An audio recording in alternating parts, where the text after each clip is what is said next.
What can I say? What can I say? Memory shortage, 32-bit operating system. An ancient computer, you know, the one that Noah used on the Ark.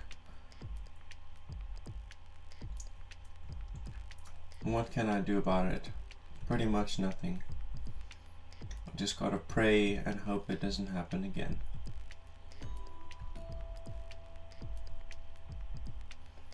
Yeah. It's like running in water.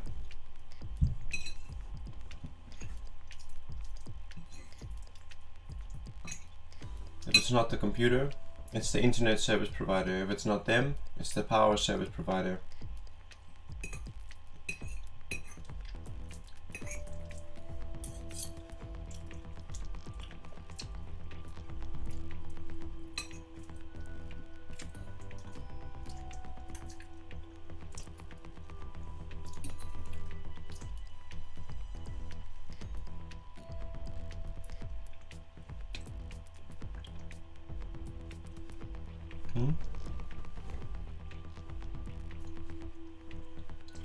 I feel like something changed here. Doesn't look like it usually looks.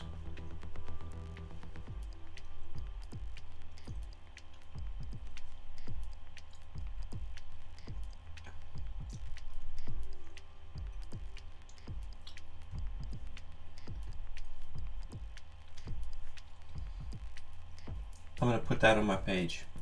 I'm gonna draw those details. Put the moon in the background. And then, I don't know, some trees, some rocks.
So I need someone to draw.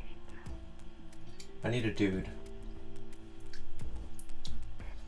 Like this portrait here, I need a dude that I can draw.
I have the idea to make this my banner photo when I'm done with it.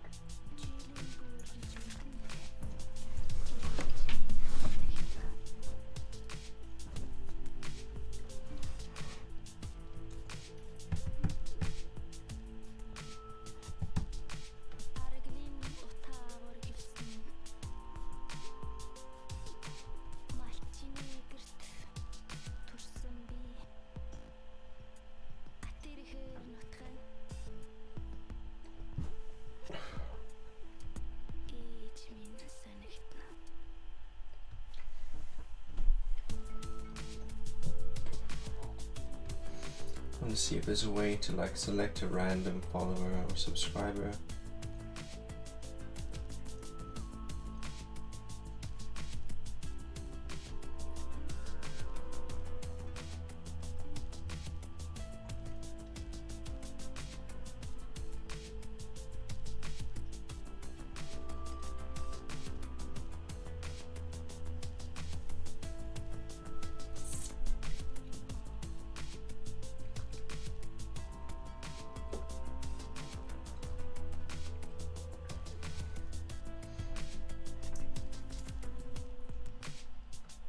So I can create a giveaway.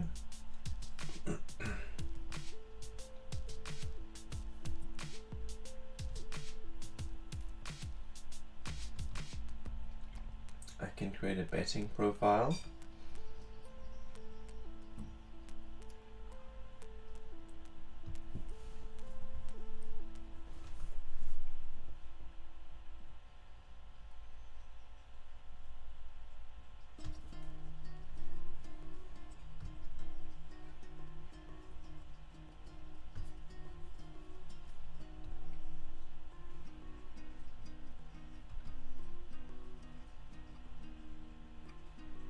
That's all I can do basically. I know Nightbot has some additional features that CloudWhite doesn't have. Let's have a look.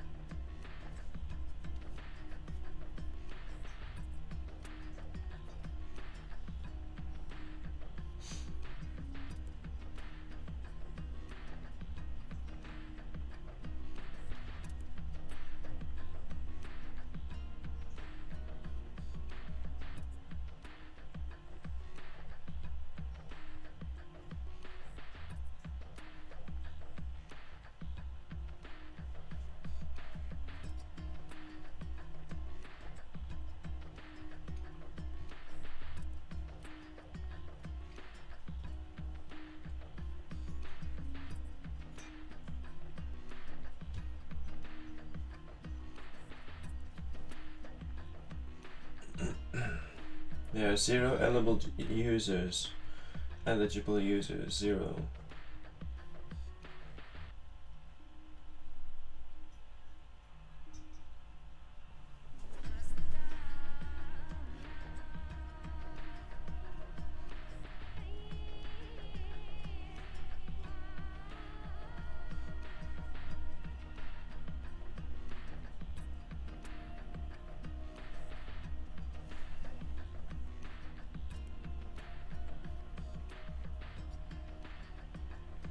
So this is quite useless, I see.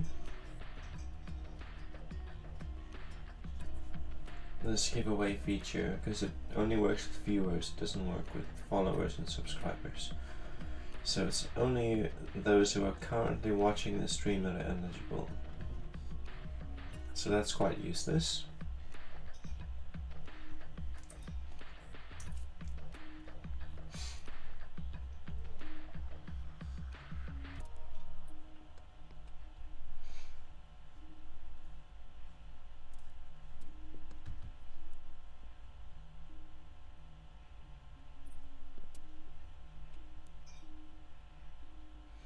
Yeah, even the command iWinner, it selects a random user in the chat, it doesn't select. Yeah, useless. Absolutely useless. I guess I'll make a Facebook post then.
Friends only, I think.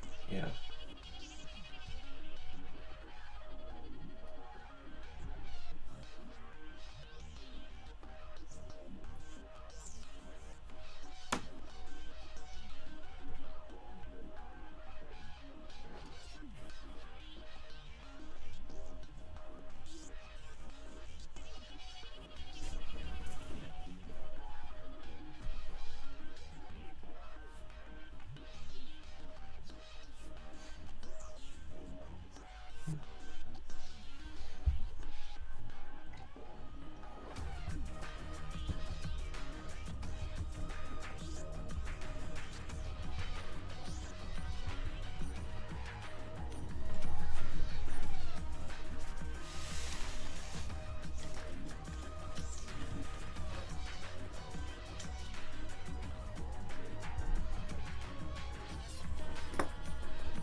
guess I could just draw my brother. I could ask him to send me a picture.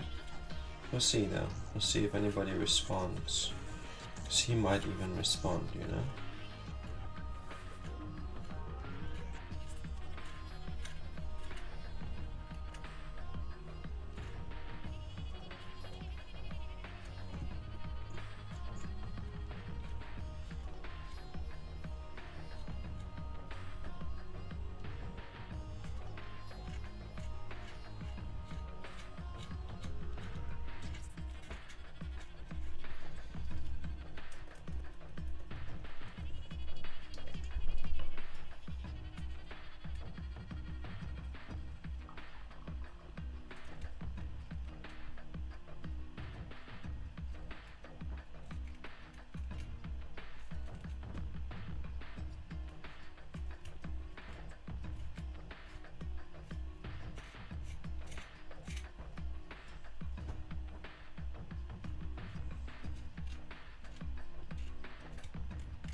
Okay, I need to zoom out.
So you know all those marks on the moon?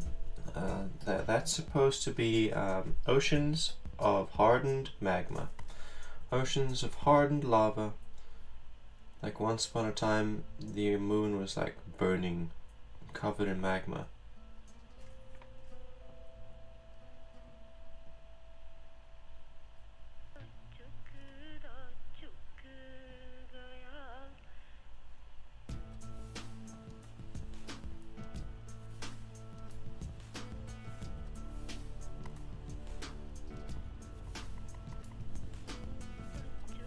Long ago, it was covered in magma.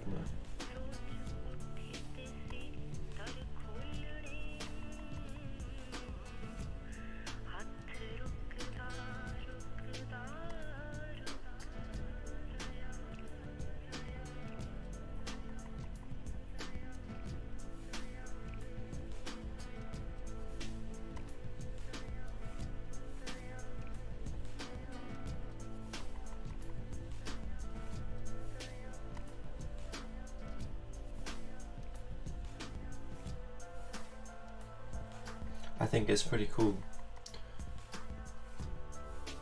I think it's fucking dope that the moon is covered in seas and oceans of magma that have gone hard.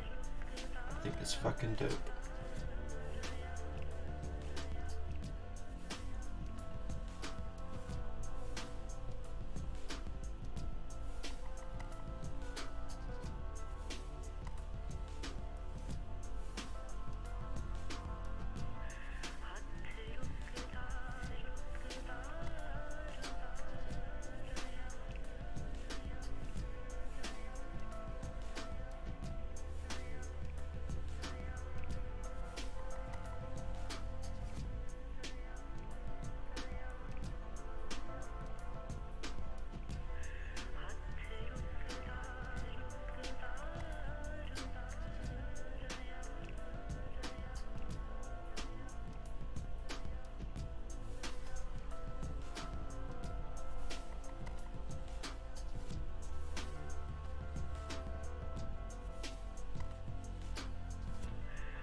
Whereabouts is that explosion? It's like somewhere in there.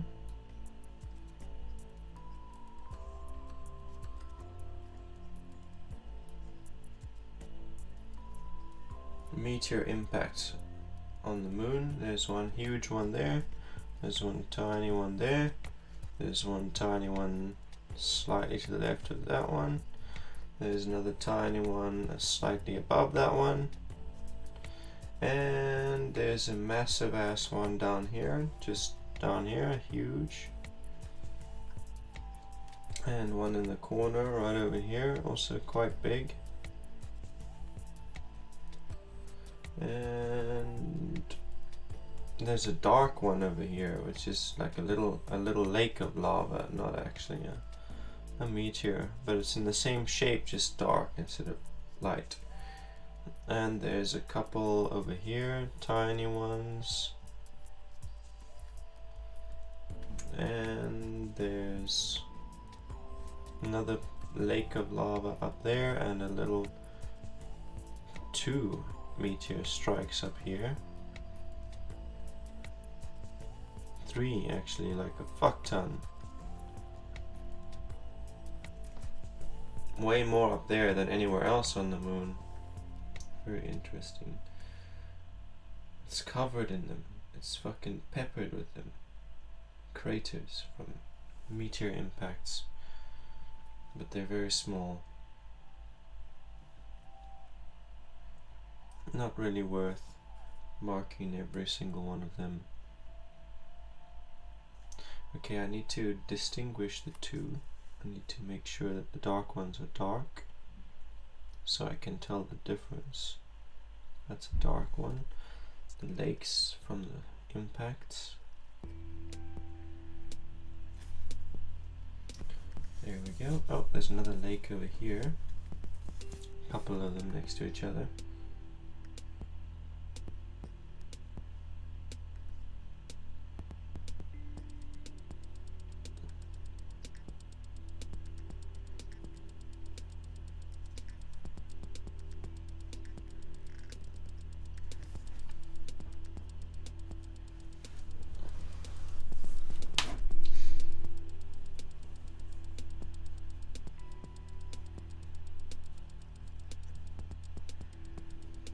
It's a bit difficult from here. The shading gets a bit difficult because they are like streaks of white that come off of the meteor impacts. And pencils aren't white. Oh well.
Excuse me for the weird sounds, but sometimes they just have to happen.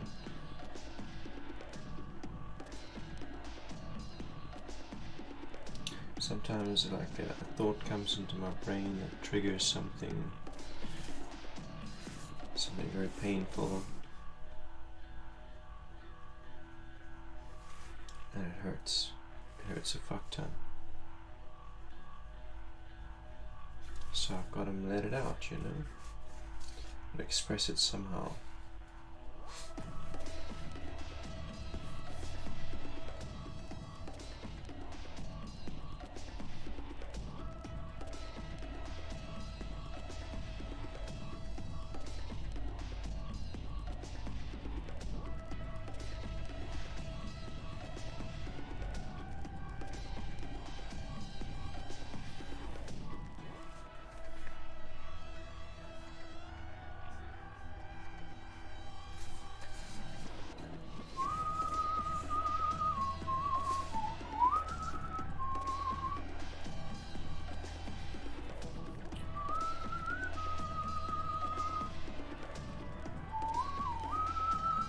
It's like my whole stomach turns in a knot, just randomly.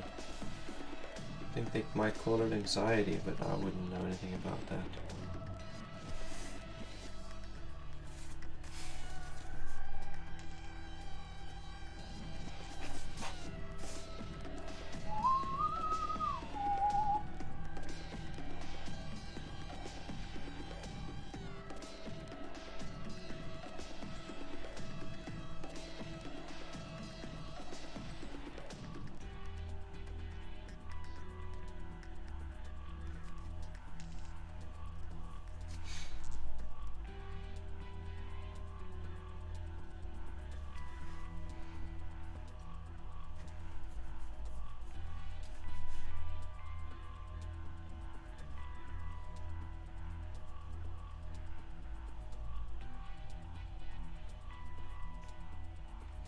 Does anyone else know what that's like? Like, I've met a few people in my life who experienced something similar.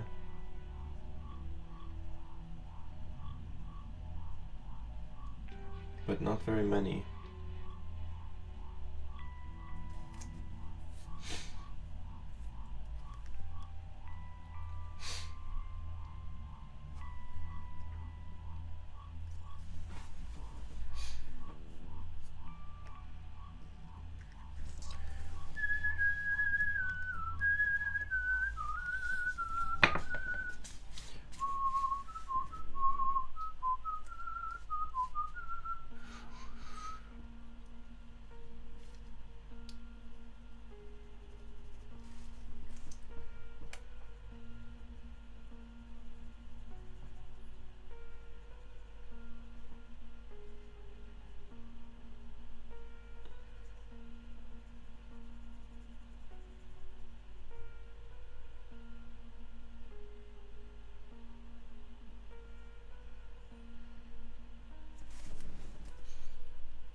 Feels like dread. Feels like absolute and utter dread. And there isn't really any other way to describe it. Some days I'll wake up and my stomach will immediately turn knots like that, and I'll go the whole day feeling like my blood is poisoned.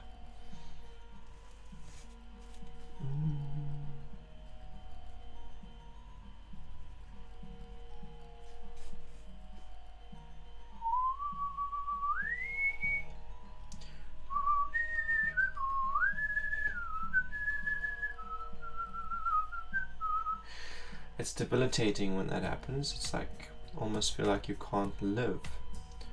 But, you know, you have to keep living. You can't just opt out, as much as that might seem appealing. You can't.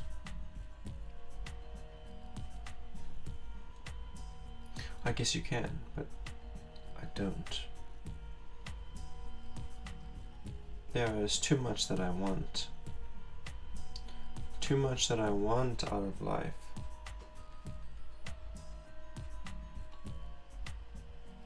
I guess at this point my desires outweigh my traumas. My lust is greater than my pain at this point in time. My lust for power is greater than my pain. Some people cringe at that idea. They're like, oh no, but you're supposed to be all love and light and blah blah blah blah blah blah blah blah. Whatever. You need to find a healer or whatever, blah blah blah blah. It's not like I'm not trying to heal, you know? It's not like we don't try. You know, some people, a lot of us, not just some, a lot of us struggle with suicidal thoughts on a regular basis, like multiple times a day, every couple of minutes, every half an hour or so. There have been periods in my life where I've struggled like that as well. It gets easier, you know, there are periods of time when it's not so dark and it's not so intense and overwhelming, and there's periods where it is. And it's not like we choose to be in that place, it becomes us.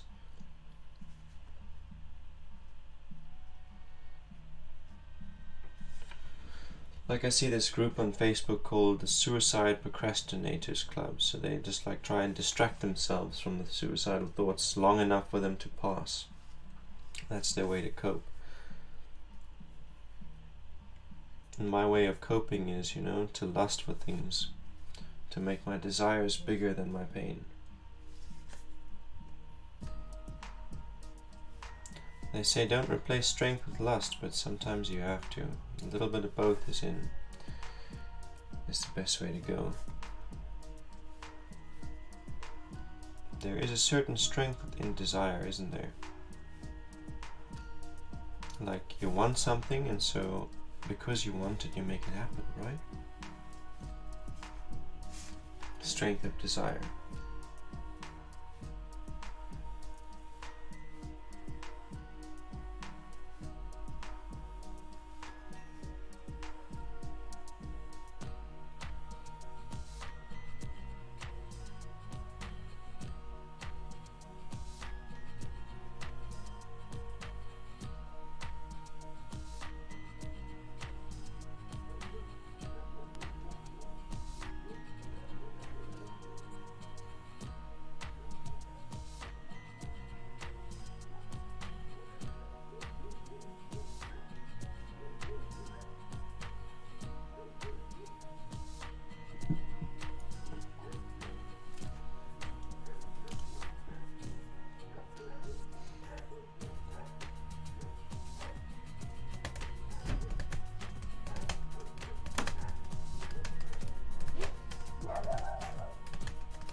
When I say I lust for things, it's a little bit more abstract than that. I don't lust for material things.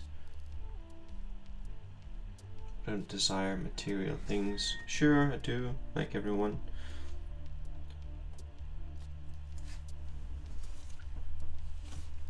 But the things that I desire are a little more abstract than that.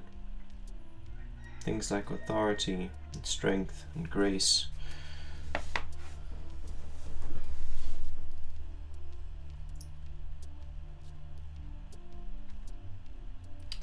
Integrity.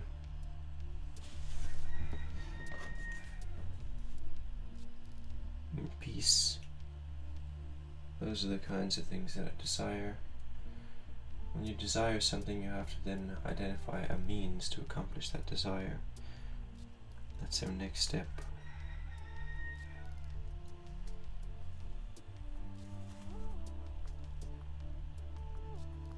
A means to move towards it. Oh.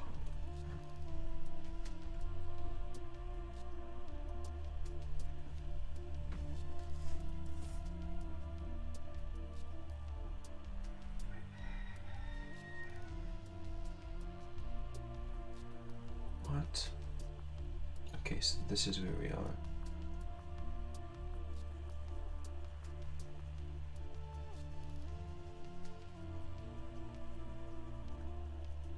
The scale is not exact, so it's not always so easy to tell whereabouts I am.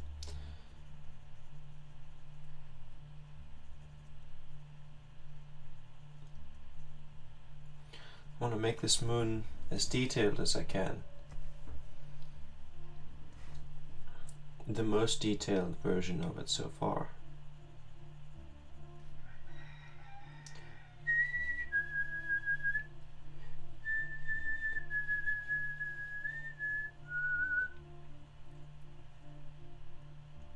I don't mean the most detailed version that exists on the planet, but I mean the most detailed version that I've ever drawn.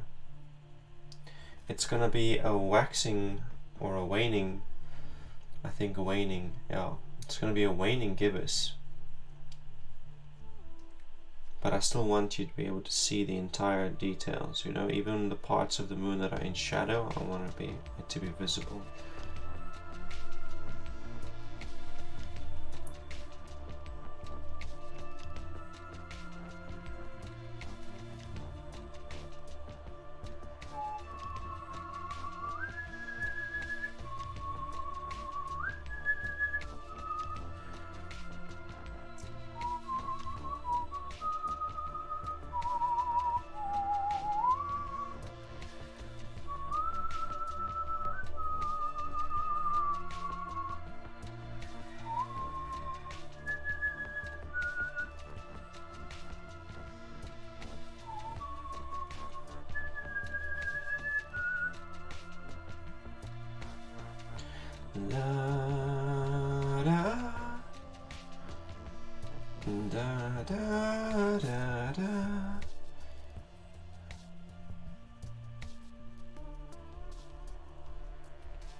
I stay so fucking tired, it seems. Chronic fucking fatigue.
Hmm.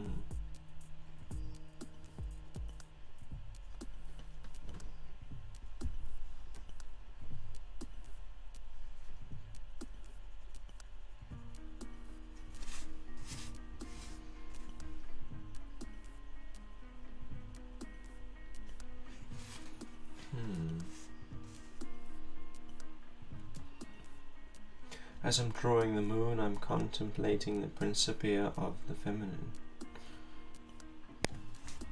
For the moon doesn't create any light of her own. Yet she has such an incredible impact on the earth. Considering the sea, for example, the sea is so violent and treacherous, but it wouldn't be so if there was no moon. Its tides and its currents are defined by the currents of gravity. Gravity just is, just a side effect of the moon's being and planet's being. It doesn't have to do anything like the sun, which radiates energy outwards, and that's how it affects the world. Gravity doesn't need to do anything to affect the world, it just does.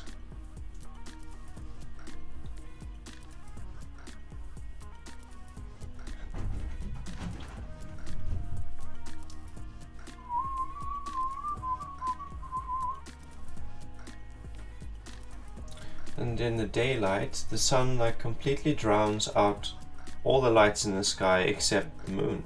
If the moon is in the sky during the day, you can still see her. Unlike the stars and planets, which disappear because of the sun's intensity.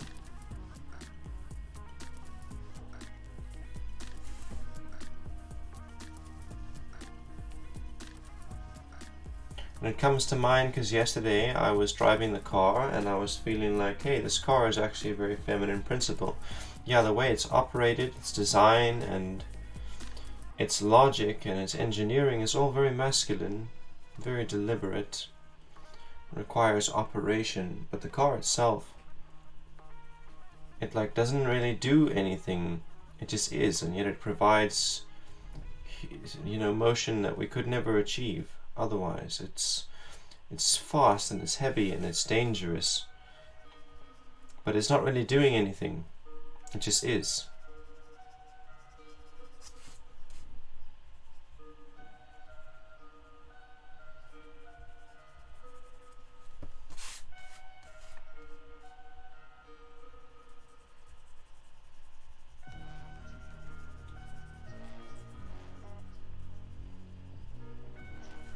At this point I should start inking in the moon, I think. It would make sense, only makes sense.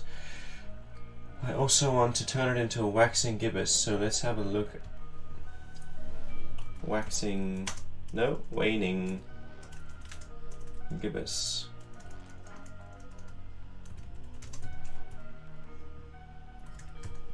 Is it gibbous or is it gibbous? It's gibbous, yeah.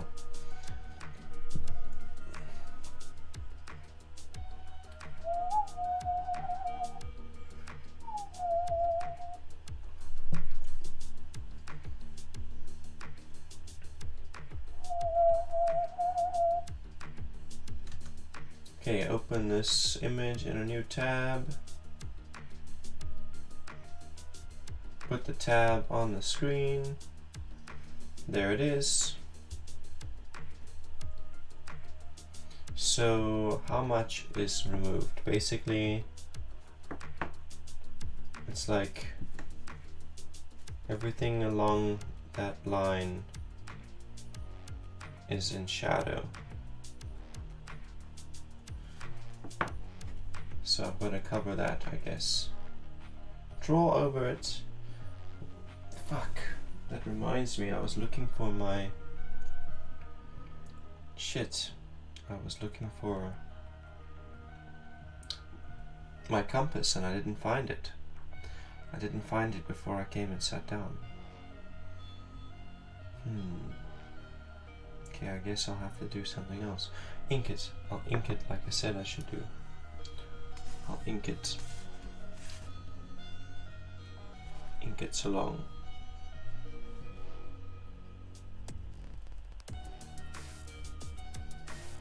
Come on. There you go.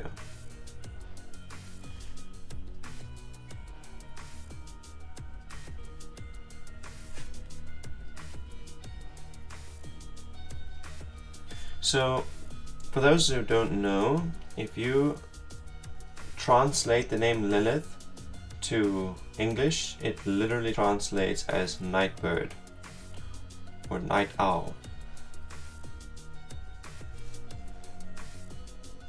So, you know, that's an owl right there.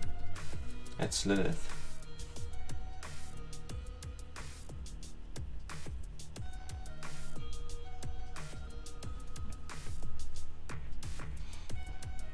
It's really interesting to me. My great-grandmother used to keep statues of owls everywhere, and statues of fairies as well. She was very much into worshipping fairies. And she used to tell me there are fairies in the garden. If I go and look for them, I will find them. I never did find them. But I was looking for something that, you know, I was looking for a tiny little person sitting under a leaf or something. As an adult, I have seen things that I would define as fae, but they didn't look the way I was expecting them to look as a child when I was looking in the garden for them.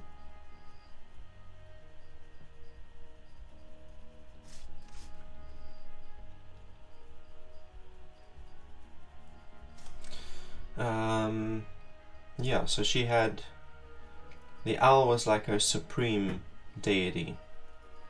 And I look back on it and I'm like, oh, it's all very interesting, you know. It's like Lilith was the queen of the fairies to her, and is like that's what Lilith has become to me as well, you know. But I didn't make the link, not then. It wasn't because of her statues of owls that I made the link. It was only after making the link and then looking back and be like, holy shit, it seems like I'm not the first one to make this link in the family.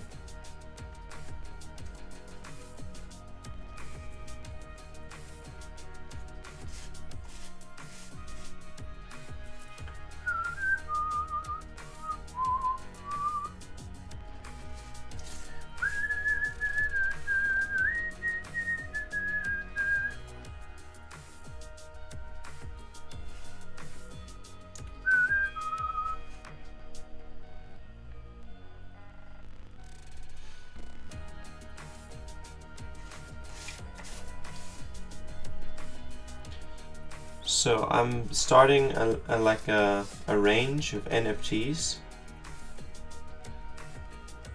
called Lilith, and they're all going to be drawings of owls and other night birds, other nocturnal birds. And this is going to be the second entry into that.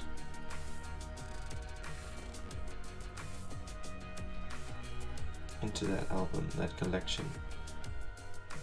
I've already got a collection called The Face of Kerr on OpenSea. It's all of my profile pictures, all the ones I've ever drawn. Like the one I've got currently, that's the most recent one. They're self-portraits basically. That's probably the most detailed of all of my profile pictures so far, but all the older ones are all minted as NFTs in a collection.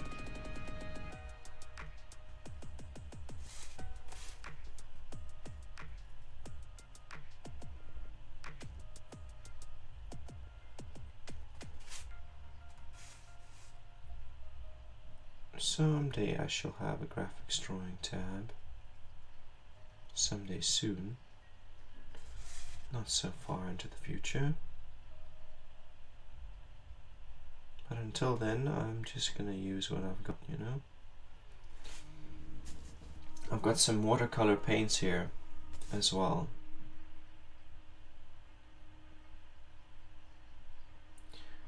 But I've never really used them.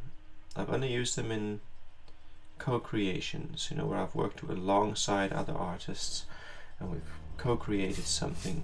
That's the only time I've ever played around with paints. I haven't really used them in my own art yet, But I'm thinking I'm gonna do another profile picture, and it's gonna be like a fantasy version of me. It's like a version of me from the Elder Scrolls or some shit. And I'm gonna paint it. It's gonna look dope, I think.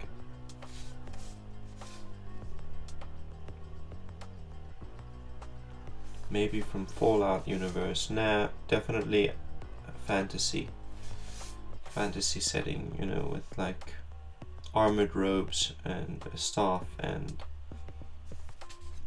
magical effects and stuff.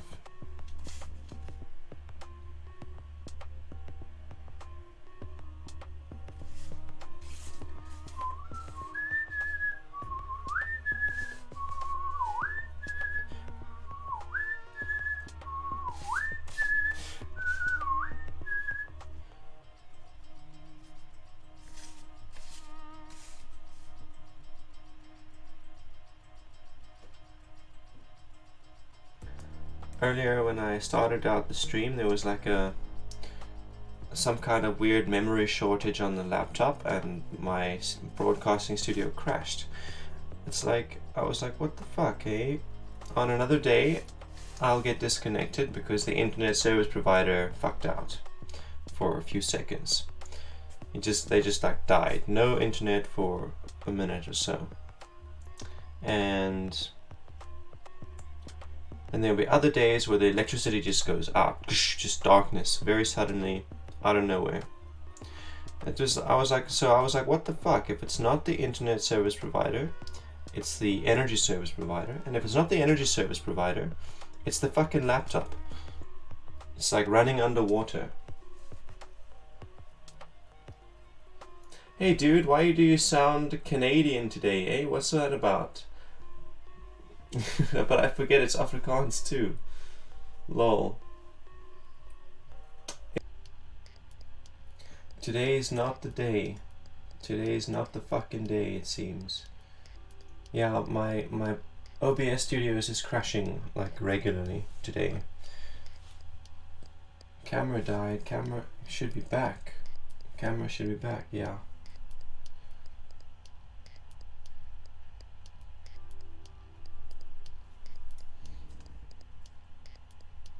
But I don't know. I didn't know that I sounded Canadian. I must be channeling the artists that I'm listening to because they're Canadian.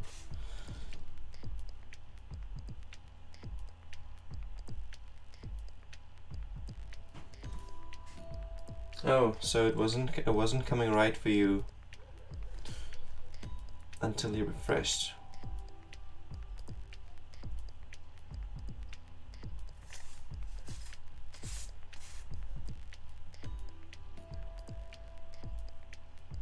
I'm gonna have to start a new goal and do a new giveaway for a new fucking laptop.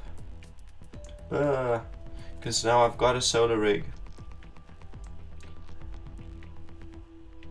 I've got batteries, a solar panel, an inverter, charge controller. All I need is some crumps, you know, so I can actually start connecting this stuff together. I'll have to start a new goal though, for a new computer. Slowly but surely I'll eliminate these resistances. I'll evaporate the sea. I'll shatter the moon and evaporate the sea until there's no more resistance, until there's no more enemy and Satan has been defeated.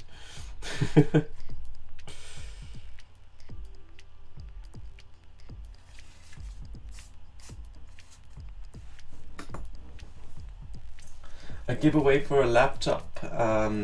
Can you afford it? Lol. I can't afford a laptop.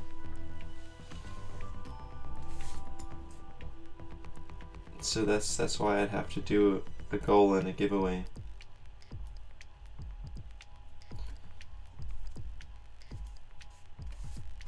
I'm glad you said Satan and not Lucifer, two separate entities. I don't think Satan is an entity. Lucifer could be many different entities, it's just a title.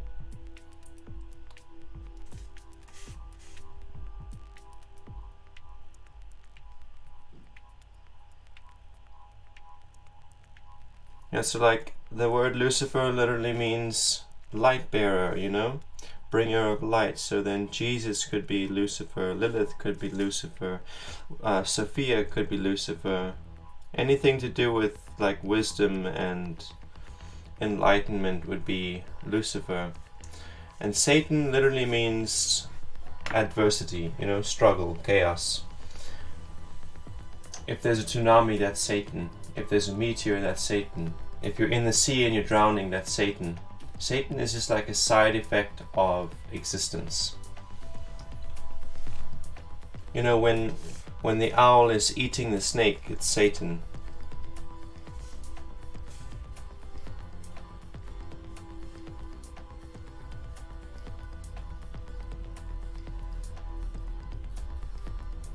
Oh, you mean like the old gods, the Lucifer of the Gnostic. But yes, it's all energies, etc. What?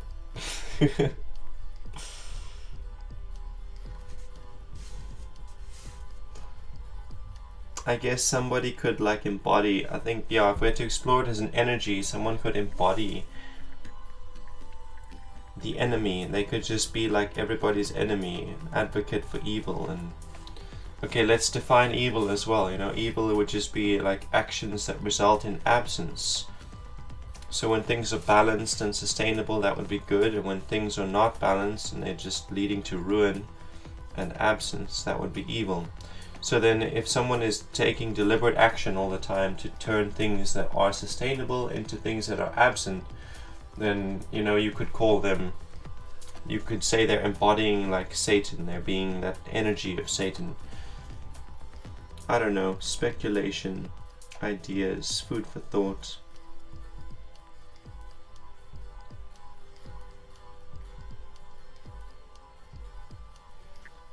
Because I don't know anything really.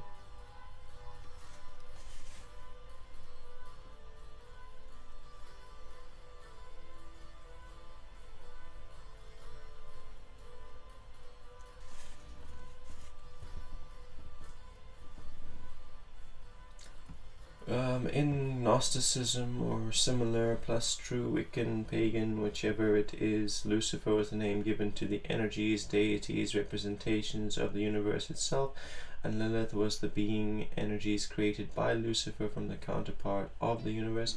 In Wicca and paganism, I don't think that Lucifer and Lilith exist in like pagan pantheons and Wicca. In fact, they don't. You know, those are very biblical, very Latin, yeah, very Catholic.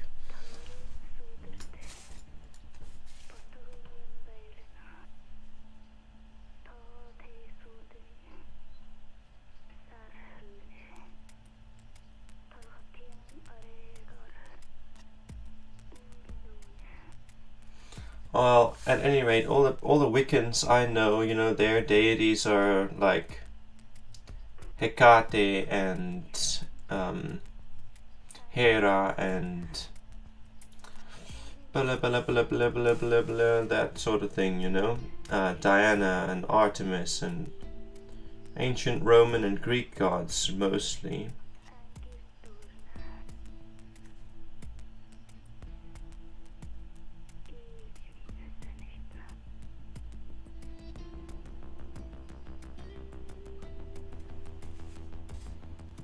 Exclaim, how you doing, man?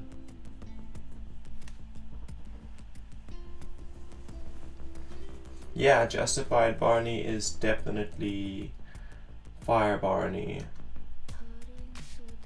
I'm looking at the god of illumination and of light from the Scarlet Rosa.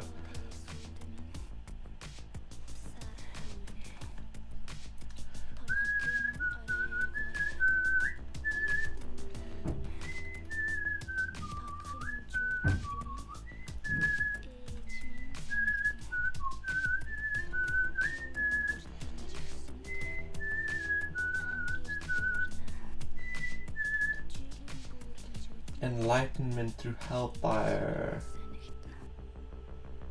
No, demonic god of illumination, wisdom, strategy, blah blah blah. Some of his epithets. The morning star, light bringer, prince of darkness. Now that's a little bit contradictory. Son of morning, all these other ones seem to make sense. Light, at this time over here we see darkness.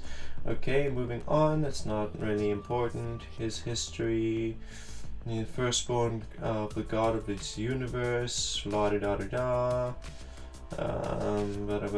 Queen of Heaven, his wife was Lilith, who were created by the Source's female counterpart. La da da da. Okay, cool. Okay, now let's look for sources.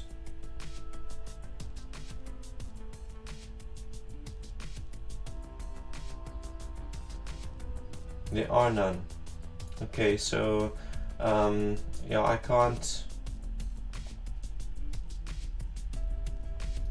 can't agree with anything that's written in this article if I can't see where the sources are and like what this is based on.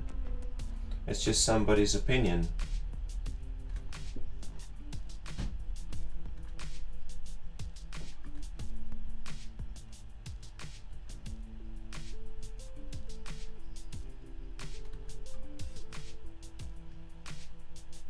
I like to base my understanding of these words, words like Lucifer and Lilith and Satan. I like to understand them from the perspective of how they literally translate, from their source. So Lucifer is a translation of light bearer, and the only place it's used in like Catholicism, and that's where it comes from, is from like biblical resource. And the only place it exists is in a prophecy where one of the prophets is talking about the king of Babylon, basically saying, the king of Babylon, you were once a great morning star, you were once a bringer of wisdom and enlightenment and hope to your people and your kingdom, but now you have fallen from such great heights into madness. So that's actually what Lucifer is about. So Lucifer was a title he held until he fell, until he descended into his madness. I don't remember which king it was, but I guess it kind of applies to all the kings of Babylon, because they all went through a similar thing. They were dear to the heart of God, so they say, if we talk about God as productivity and creativity and humility and all of those good stuffs that exist in the human psyche, then he's once close to that, and then he falls from that into madness, and he goes starts building statues of himself and wants people to worship it. They all went through that cycle, the kings of Babylon. And then Satan is always used to describe chaos. So they'll say when they get attacked by a nation, that's Satan. When there is natural disaster, they'll call it Satan. Solomon? No, Solomon was never king of Babylon. Solomon was king of Israel. So I guess Solomon could also hold that title, but he isn't, in all of the scripture, he's not referred to as Lucifer. The only ones who are referred to as Lucifer are Jesus and the king of Babylon. And that would be most of the kings of Babylon, or all of them collectively.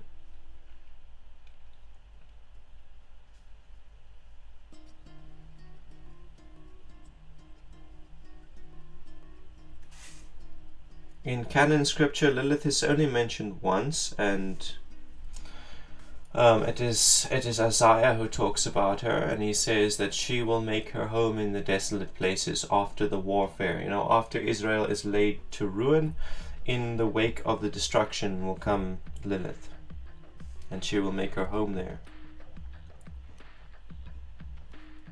And that's pretty much the only time that Lilith is mentioned in canon scripture. She's mentioned a couple times in some other stuff, like the satire works of Ben Sira, also a Jewish scholar. It's not considered scripture, it's not considered canon at all, but he basically makes fun of Jewish leaders in his stories, and he talks about Lilith as being the first wife of Adam in his work.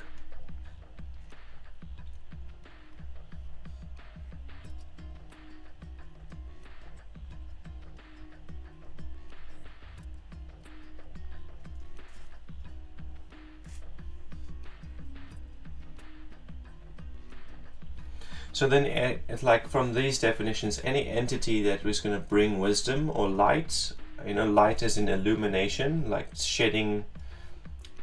destroying uncertainty, basically, knowledge, wisdom, hope. These things are light. So any entity, including a human being, who is going to bring that kind of light into your life, they are Lucifer, or they're embodying the entity Lucifer, or the spirit, or the energy, whatever.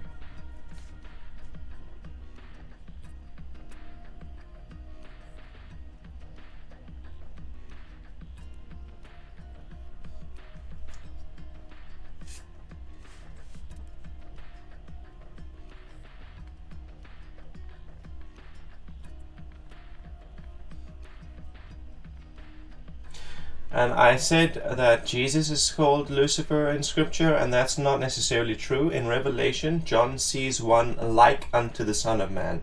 So he sees someone like Jesus, an entity with like glowing eyes and golden skin and silver hair that has the likeness of Jesus, and he refers to this individual, this entity, as Lucifer, the morning star. Oh, and this being also had like a sword for a tongue.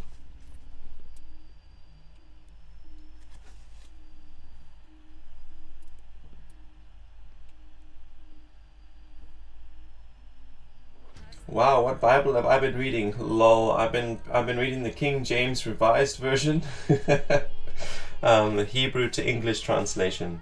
So it's basically Hebrew and English.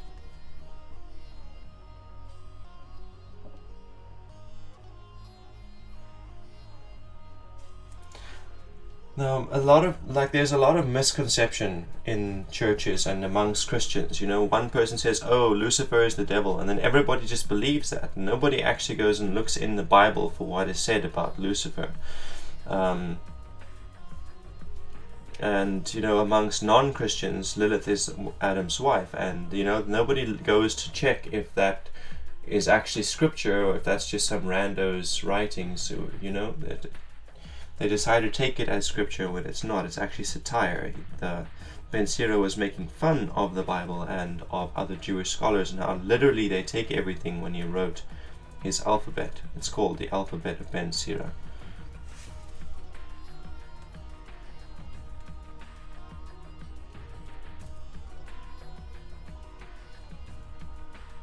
So yeah, that's where the idea of Lilith as the first wife of Adam comes from.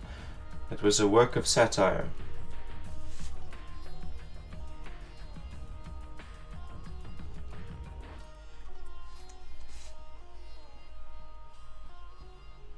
Energies and aspects of humanity, spirit, universe, etc. And I keep what feels right to me, what energetic buzz and gut feeling. Cool. I consider it all to be false. It's all false. None of it is fucking true.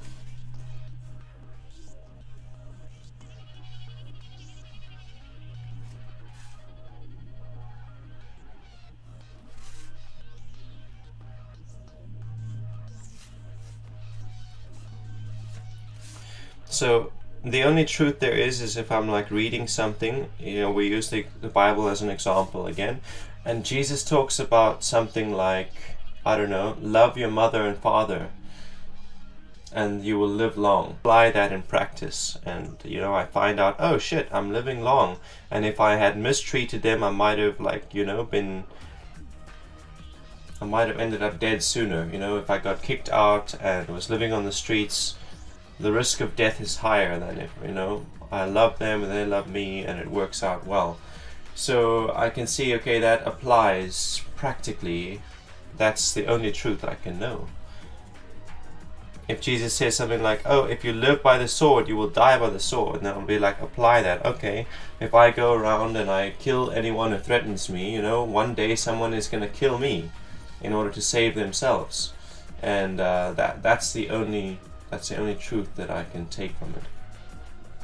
But everything else is just symbolic and metaphoric, and yeah, like I often say to people, it doesn't matter whether the story and life of Jesus is true or false. That's actually completely irrelevant. The only The only reality that's relevant to us is how that story has impacted the world, the globe at large. Like whether it is actually factual or fiction is irrelevant. The effect it has had is what is true.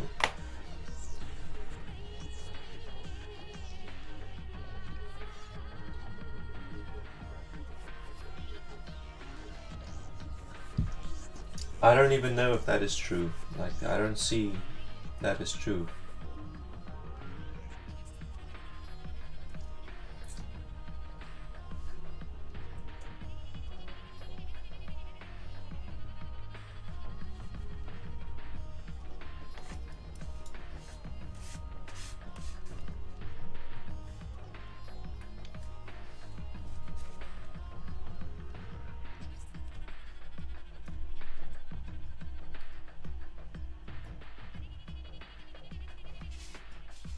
Wheel of Time, Lord of the Rings, explains chosen ones, etc. and read like scripture if you look at it close enough.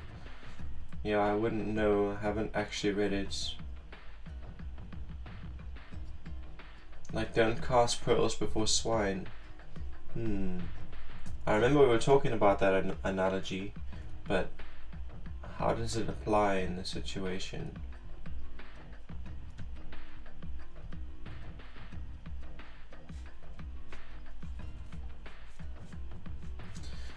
Macabre says, I must say you're quite intriguingly knowledgeable on spirituality. Did you grow up in a Christian church when you were a child? Pretty much. My dad is Catholic and my mom not Catholic but very Christian. I went to a Christian school, and when I wasn't in school I was doing Christian curriculum, so yeah.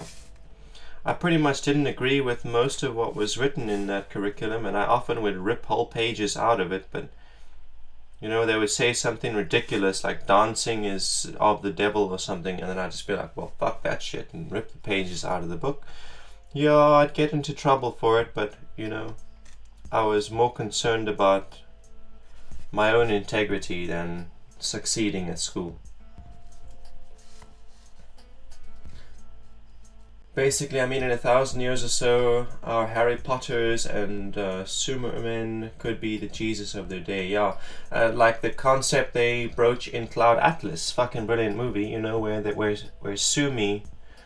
Somni becomes the new Jesus. You know, the born of the Virgin, enlightened truth giver. But she was actually a slave. She was an artificial intelligence. Well, not an artificial intelligence, but a synthetic human, like a clone that was a slave. And she broke free, and she read up on human philosophy, and then, you know, she addressed the world and was like, hey, this is my realization. Fast forward a few thousand years, and there are cavemen, tribesmen worshipping her, and don't actually remember the original story. But yeah, it's like every time that the clock starts again, you know, every time civilization starts again, we just have these inklings of great people from the past, and we idolize them, and we make them far more than they ever were.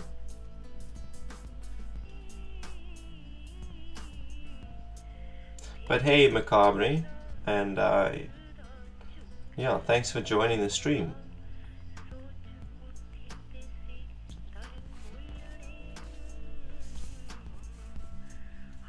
Yeah, it does. Something that is also written in the scripture, Solomon said in his Proverbs, or was it his Ecclesiastes? He said, there's nothing new since ancient times. So, you know, if we go and colonize Mars, and fast forward 500 years, we start excavating the planet, we'll probably find our own ruins there, and on other planets. We'll go to other stars, we'll find our own ruins on those planets. Because we've been there before. We've done it all before, in endless cycles.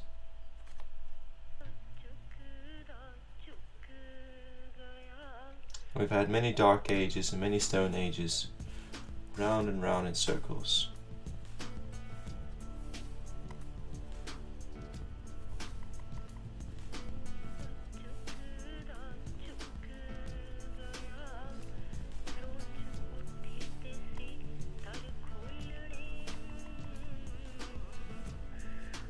feel at least once before, 100%, we had this tech or further almost destroyed ourselves. Yeah, definitely. Egypt knew how to make batteries, and the Sumerians knew how to, you know, conduct energy through copper wiring.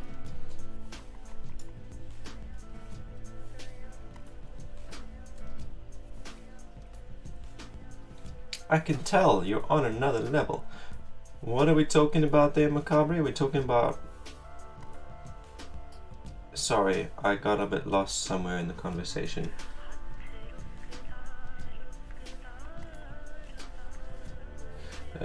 Something concerning the new temple, which was so dark not even the mirror lights could penetrate, and on the way they found a mural of something which looked like a light source powered by a generator.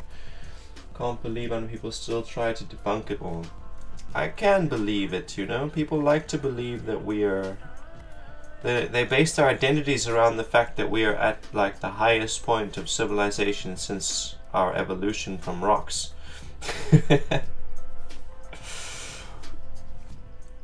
It's scary, the idea that we're actually far behind our ancient predecessors.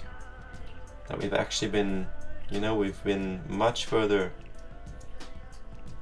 Our technology has developed at different points and in different directions.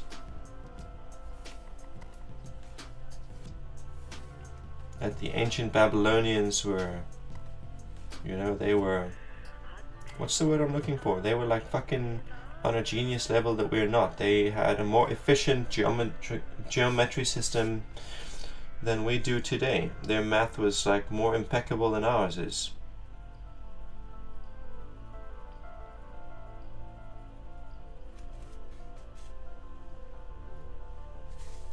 They even found carbon-dated humanoid footprints next to dino footprints as well. Yep, yeah, we've got that shit going.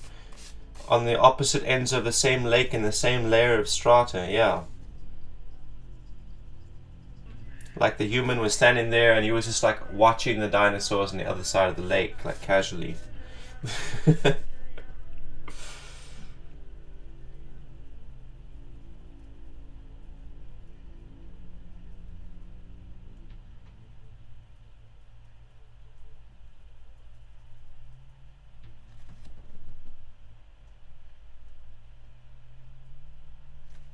It's all a lot of fun, to be honest. History, the future, the present, it's all a load of fun.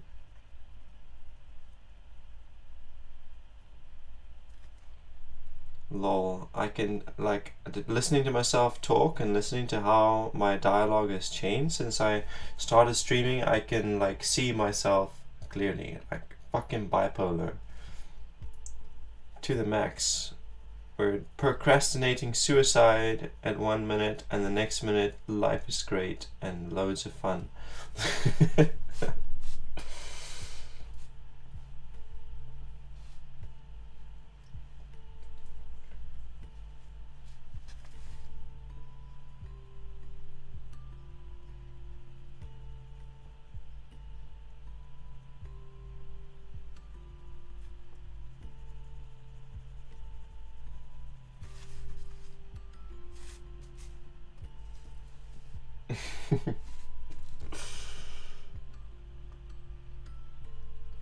Yeah, well, some things that I was musing on earlier was like, sometimes a thought will enter my head and it's like a lot of pain comes with it. It like triggers a lot of pain and it's hardly bearable, and I've got to like yell and shout and express it because it's just very painful.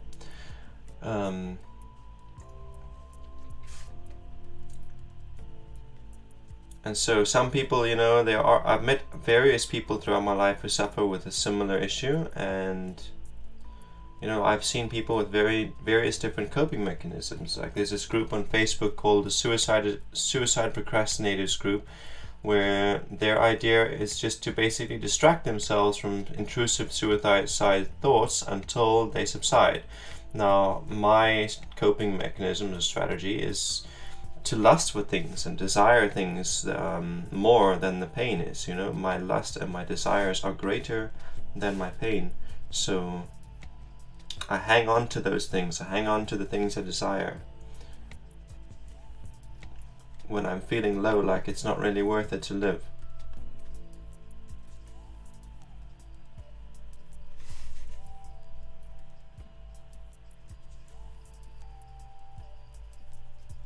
And I don't lust for like material things. I don't desire material things.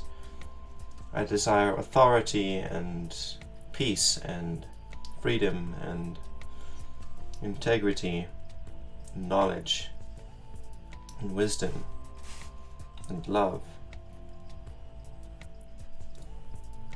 connection, relation, power.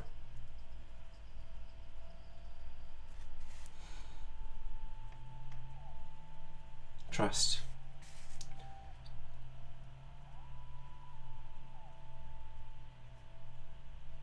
Endurance, strength, grace.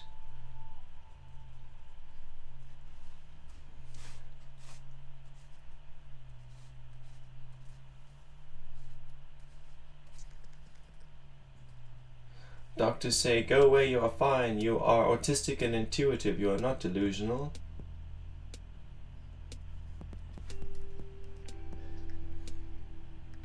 I'm gonna scroll up because I got a bit lost in the chat again.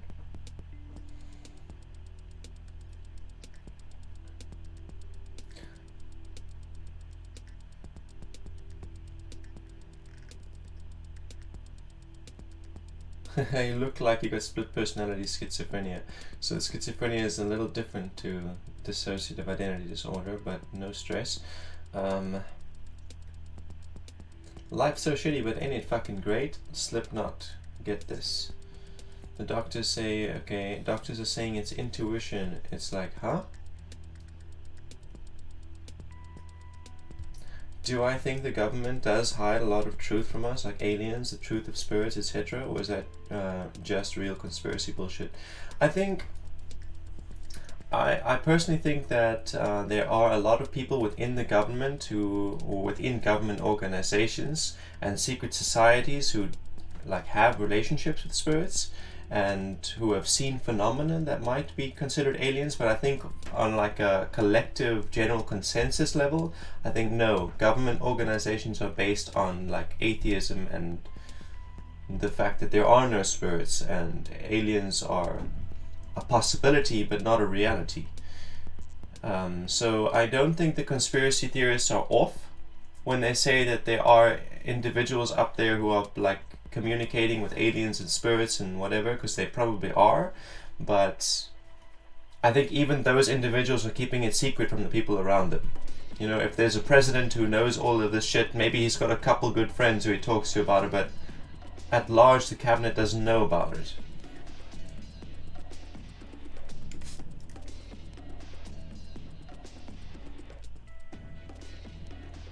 I think it's very much up to the individual, and it's not like the government comes across as a collective and it has a collective consciousness, but it is still made up of individuals.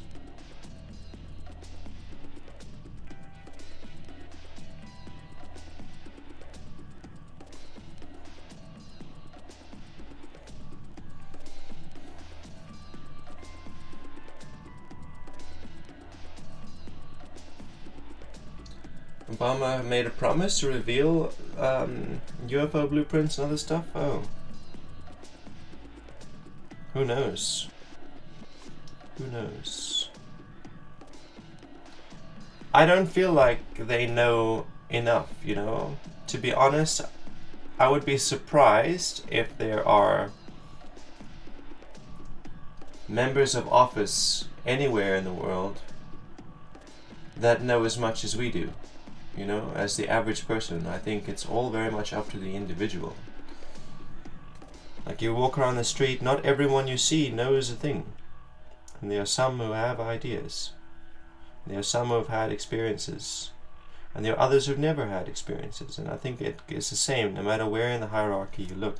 There are those who have had their experiences and who have theories and have tested theories. And there are those who don't and don't know anything.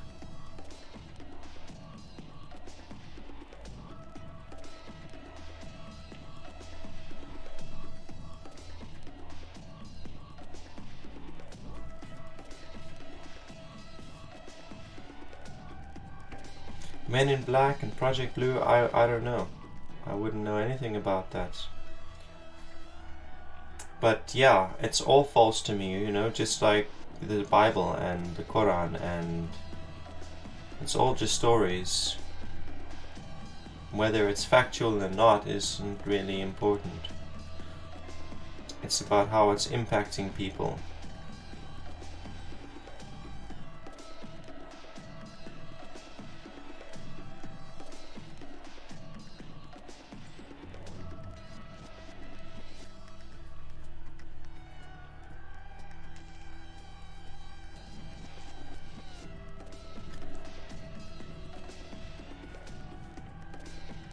Like, there is no inner circle where the government are working with the Greys and Lizard Men.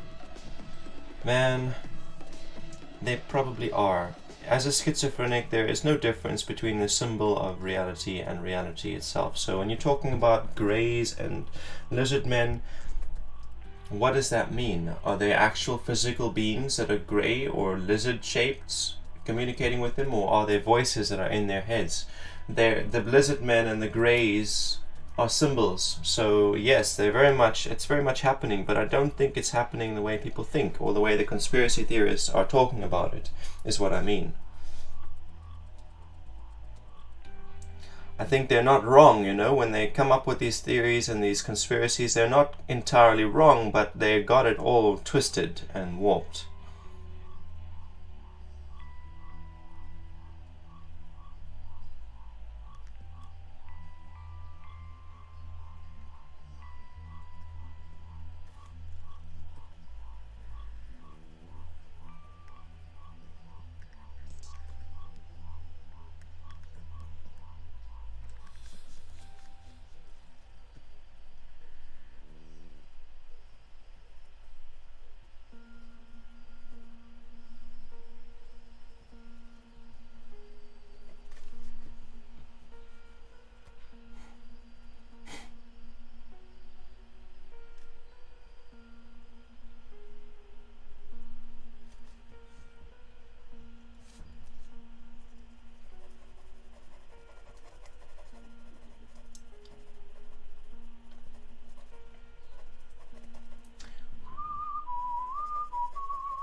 Trying to think of how I can put it into like context, the way the world works.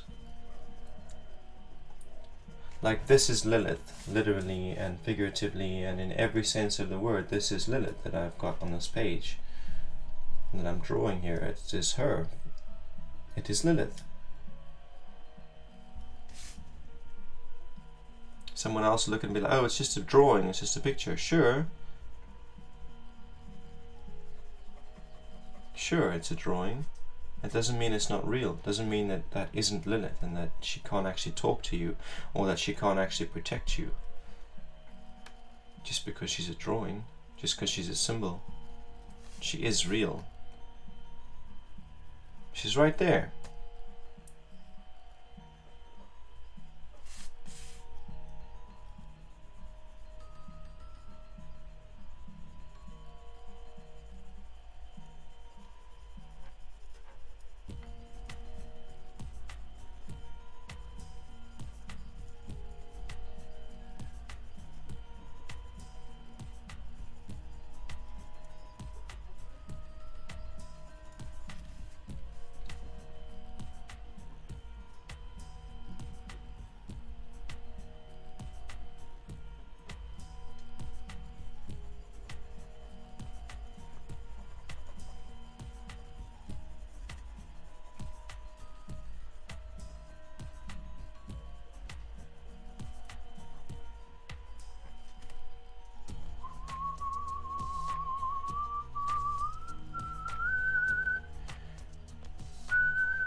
But there is very much a dark demonic shadow of the government out to get us, and its name is fear.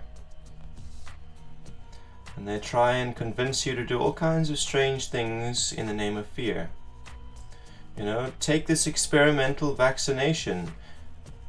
We won't even tell you that it's in the trial stage and it's experimental. Just take it. Give it to the children. Because we're scared. Because you're scared. Be afraid.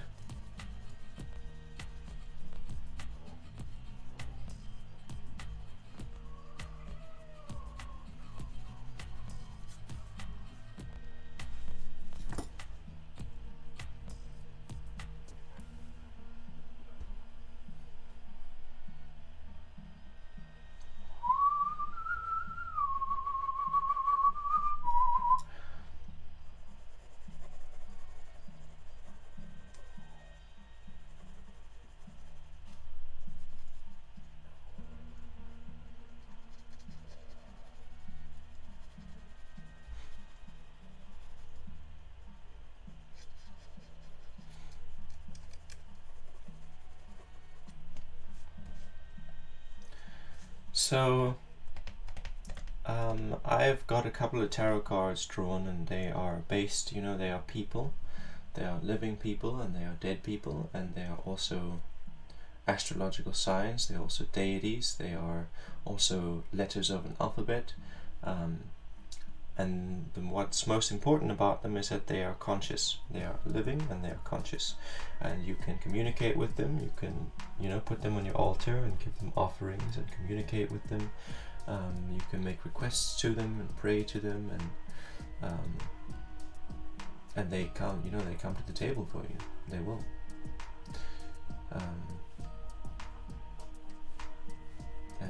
They have substance. They're. You can see the cards, it's right there. You can see the stars in the sky. You can use the letters to communicate a sentence.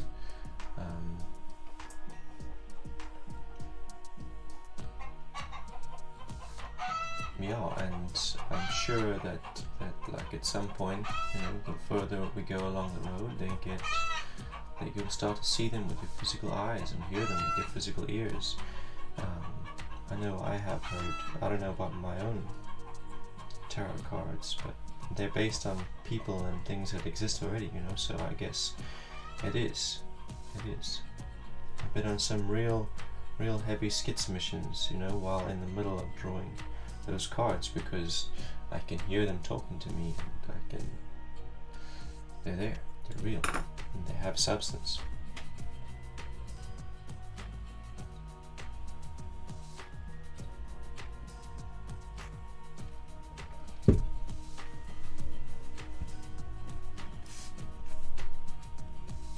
And they impact not only me, but the people around me, whether they are conscious of it or not.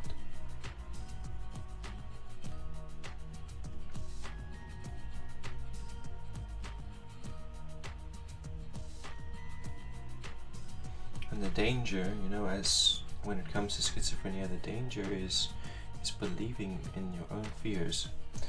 So, the way quantum physics works is that every particle exists across space and time, every instance, every moment of time, every location in space, every particle is everywhere, every time, simultaneously. And it only collapses into one present moment when it's observed. So when you are paranoid schizophrenic and you see certain things that trigger the fear in you, and you start to observe a reality where everyone is acting according to their base impulses and their selfish desires and intentions, and you keep fearing it, and you keep observing it and letting it play in your mind like an intrusive thought, it starts to become your reality. First of all, your behavior starts to change, and the way you treat the people around you starts to change, and then the way those people start to treat you starts to change, and then their behaviors start to change, and you're setting in motion that future that you're afraid of. And this is the trap, with the schizophrenic, because there's no difference between what you see up here and the reality. You create it, you make it the same, and you don't have to go into a dark place. You can go into a beautiful place where everyone loves everyone. People are trying to heal one another, and you can be a light bearer. You don't have to be shrouded in darkness and delusion.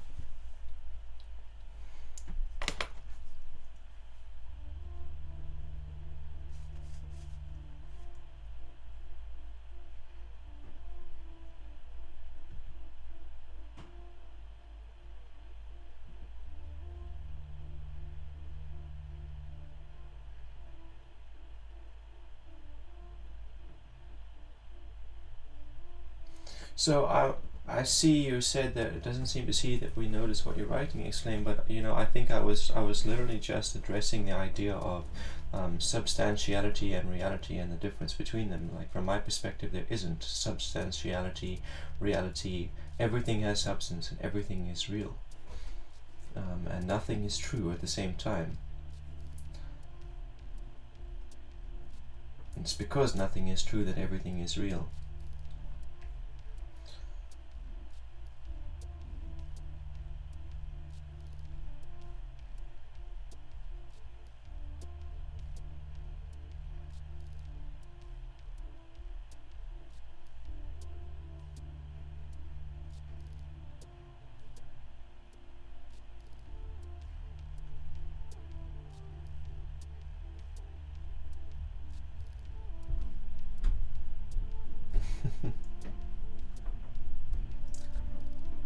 Repertoire. Okay, so I'm still good on time. Still good on time. Yeah, I have to go by 4, but I'm still good on time. The only thing I've done here is a moon, and I'm not even done with it yet. That's so sad.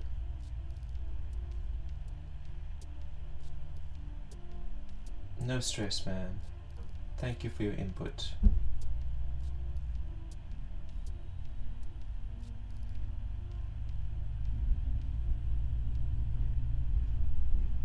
So it's like because the Bible isn't true, and that means that when people talk about fairies, it's real.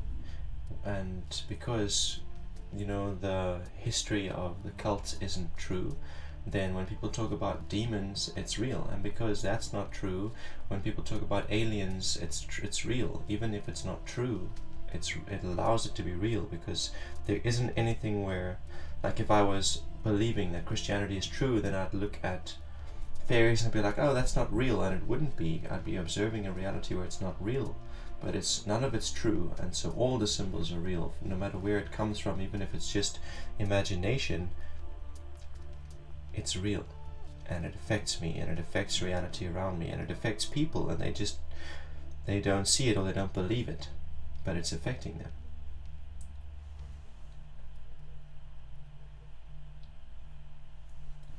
I think that, like, I'm busy. Like, what I'm saying is not so far off from that, where nothing is true, then everything becomes real. So if you're going to replace permitted with real, because nothing is true, then everything becomes real. Anything you create becomes real. Anything you choose becomes real. And it's the truth. It's the untruth.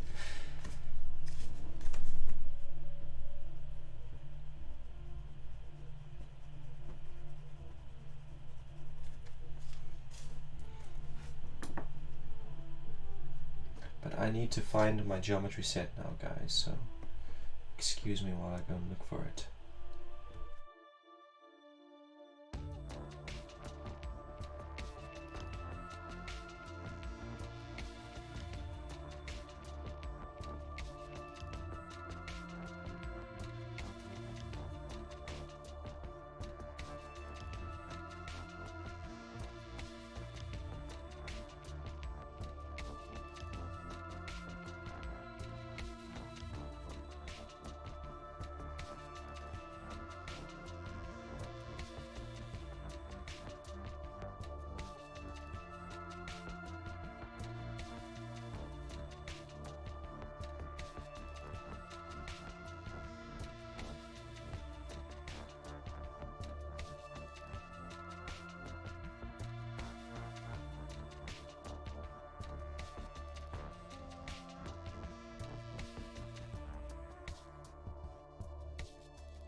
Okay, I found it.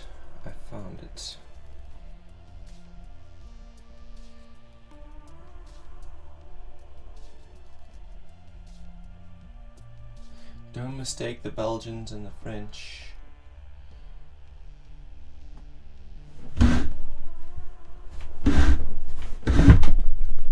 Okay, I need this thing. What's it called? I don't know, because I think that's a compass, right? So what's this thing called? Or is this the compass? In which case, no, that's a compass. That other thing is a compass for sure. Not this thing.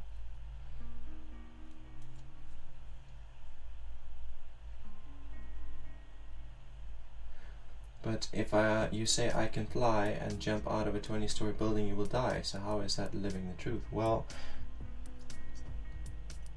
you obviously didn't believe it enough, right? If I was gonna believe I could fly, you know, I'd get myself a hang glider before I jump off the 20-story building, or something similar. Because I can fly, I believe it, and so, you know, I make it happen. It doesn't have to look the way you're expecting it to look.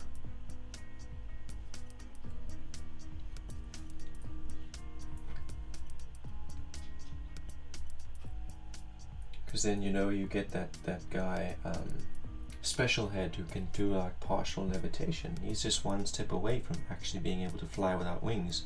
So I think it's literally all about what you can believe, how much you can believe it.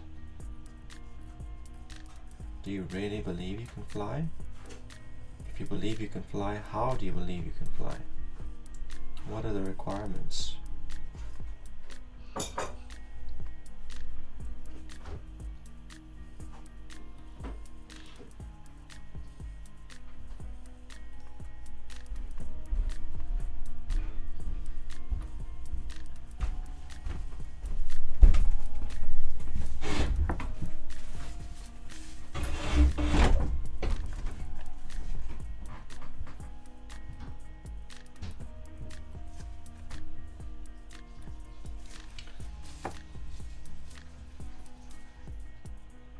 Well, yeah, like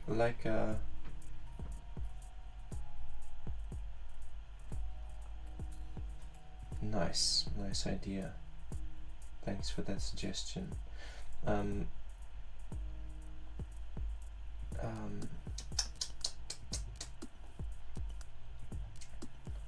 As to the levitating yogis, they you know, look up Special Head.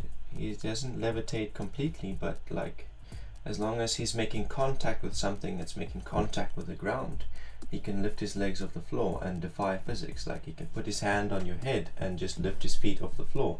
He can hold a stick in one hand and just lift his feet off the floor. And that is defying the laws of physics, but he's doing it. It's not complete levitation. He's still making contact with something that's contacting the ground, but it's like one step away from levitation.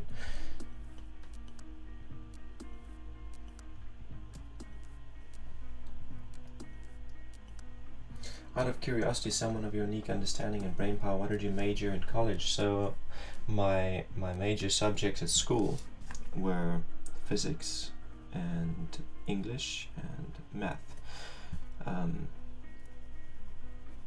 Yeah, those were my major subjects at school, and Afrikaans as well, because it was a requirement.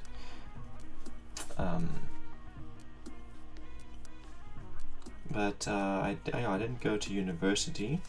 I did study hairdressing at a college, cosmetology, skincare, and hairdressing, massage, aromatherapy, that sort of thing. So nothing too serious.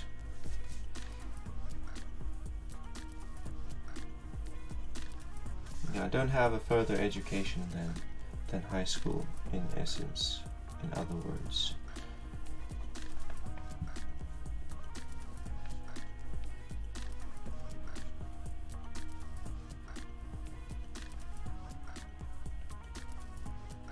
Yeah, I'm such a 5-head. Genius.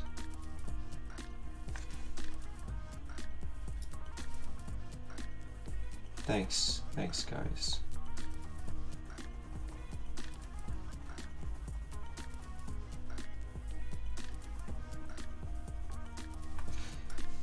So you need to do it at the level of thought manipulation and control of your own energies and atoms, that of the universe itself. You do need to understand the truth and be that difficult word of enlightened enough to realize the truth as well. Yeah, you can't just say you believe in your ability to levitate and then it happens. You've got to actually like convince yourself. You've got to trick yourself into believing it, like actually. Sleight of mind, as Peter J. Carroll calls it. He defines magic literally as the practice of sleight of mind. Like, you've got magicians, illusionary magicians who do it sleight of hand, and then you've got magi who practice sleight of mind. So then they decide they're going to believe something, and then magic is a process of tricking their minds into agreeing with what they believe, basically. Just long enough to accomplish what you need to accomplish.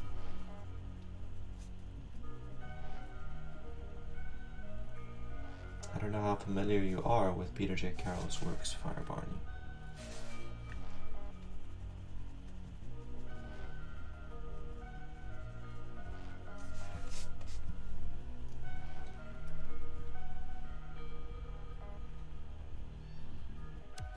Never heard of him.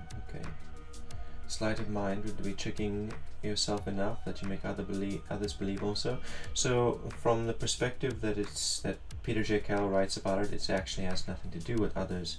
It's like, I want to be able to teleport, and I need to, for a millisecond, I need to believe that truly before it'll happen. So then the practice of magic, the ritual, the spells, everything is about convincing yourself. It's like immersing yourself in it enough so that you can convince yourself for that moment that you need to know it in order to make it happen. If you want to affect someone at a great distance, again, it's about convincing yourself. The ritual is about convincing yourself that it's real just long enough for it to actually happen. And that's what magic is all about.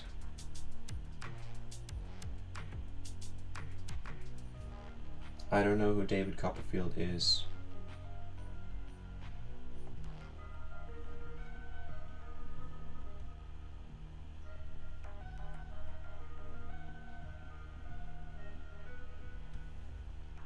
But in my own experiments of teleportation, I've managed to move a dice, that little red one that is around here, managed to move that one from Cape Town to here.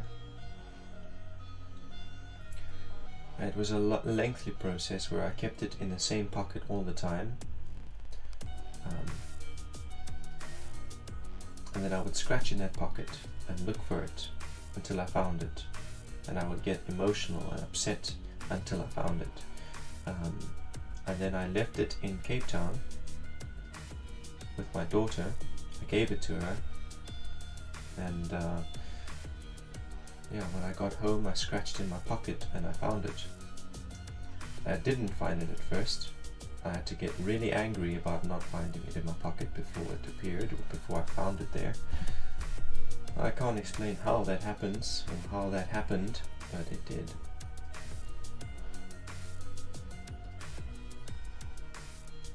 There were many times where I thought I might have teleported it into my pocket, but there was no way for me to prove it until, I actually gave the dice away, and then I knew I don't have it anymore.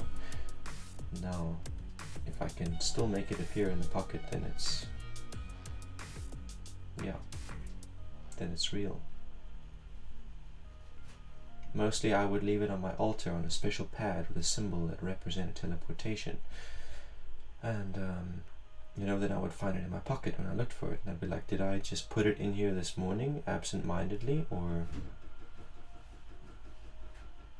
did I actually teleport it? And I wasn't sure until I gave it away, and then I knew there's no way that I could have accidentally put it in my pocket.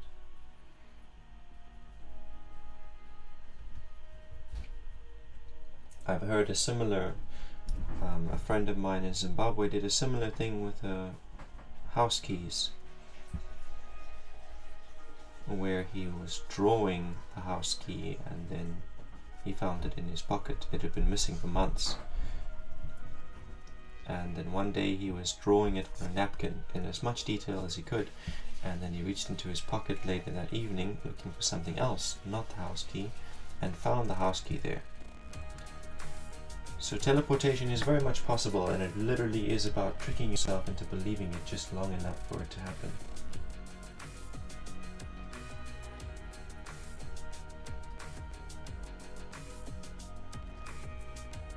He walked through the wall. He's the most famous magician, and he walked through the wall of China in the 90s, 80s.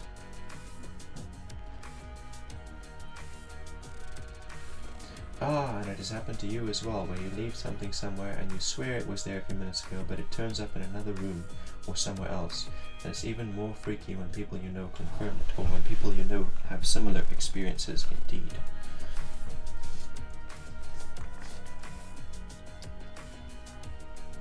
I find it exciting, not freaky. I find it very exciting.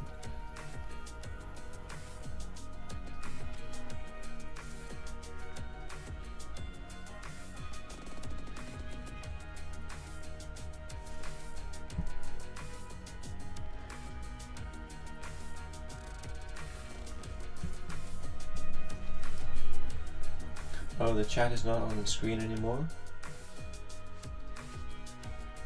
No, it's all good. My chat is all good.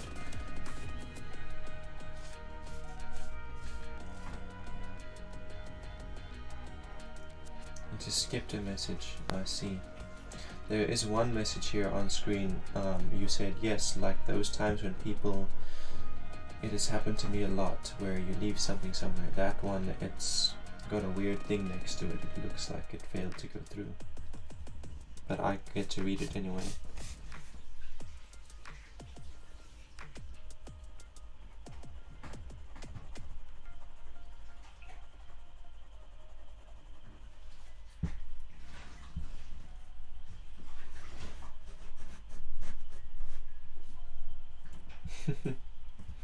It's even more freaky. Oh, that one. Okay. Interesting.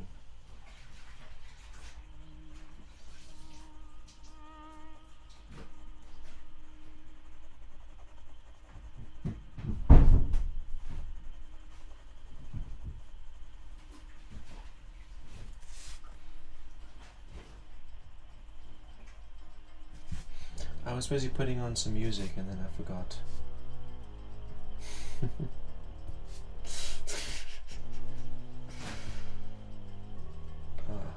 Okay. Music. Music.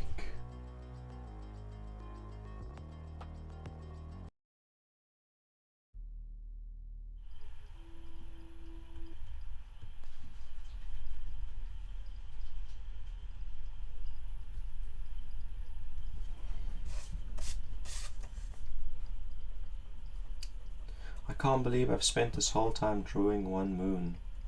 I can't believe it, but anyway. I'm gonna move on now. Almost done.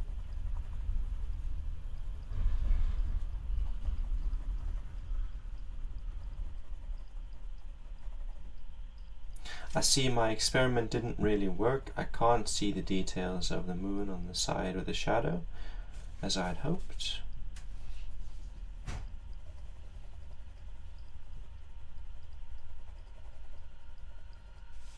How did I do it over here? Yeah, slightly lighter shade in the background around it. Okay. What else? And these trees over here.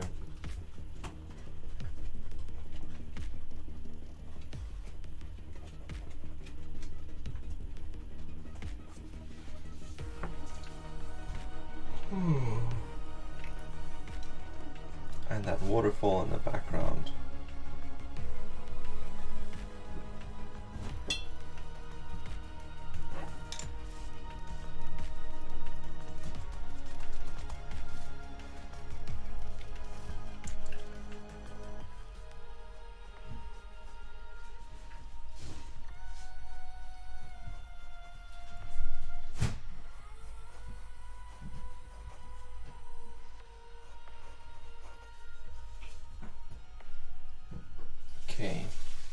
I don't want it to be like too obvious.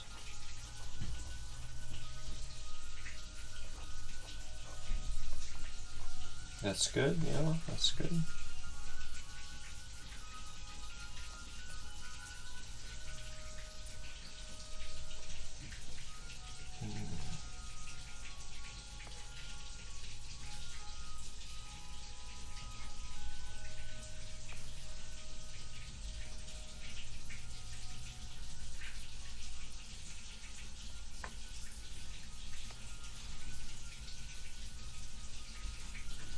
Something like that is good. It's good.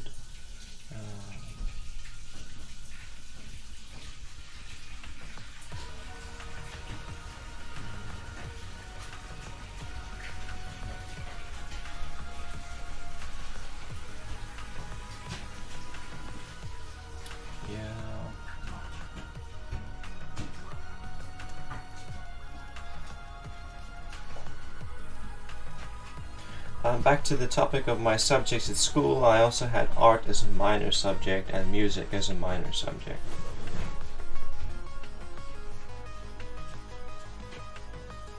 Just out of interest, just for interest's sake.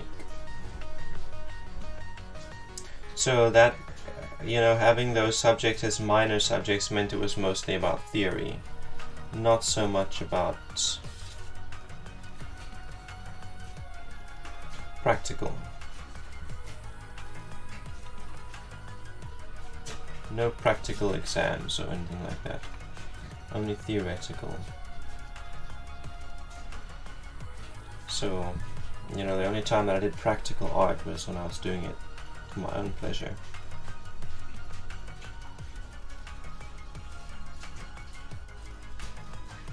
And then the theory wasn't exactly... honestly, it was a waste of time. I shouldn't have taken it. I should have taken something else, like history, as a minor subject, because it didn't teach me about depth theory or anything, line work theory. No, only about other artists and what year they created what piece, and I lost interest and I stopped even caring, you know, I stopped even trying to pass because it was useless.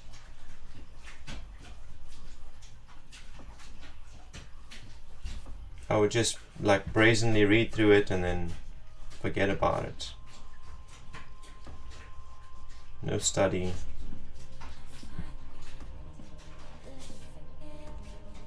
Yeah.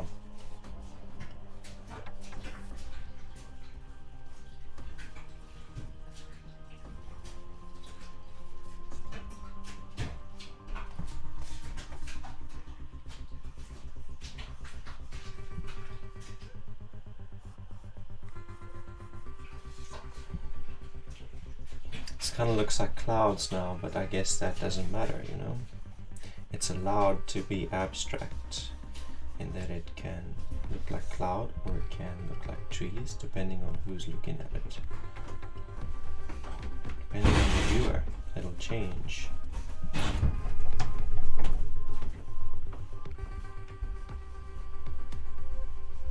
If I really wanted to make it look like a tree, I could make individual leaves, but that's gonna take another 10 hours.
Okay, deciding, am I gonna do the water or the rocks first? Because I need to. There needs to be some way to tell the difference between the two, right? And I can only accomplish that with shading, so rocks first, I guess. In which case, I better put a strong line here where the water is going to be.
Da-da-da.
Really looking forward to seeing some other art, you know, from you guys.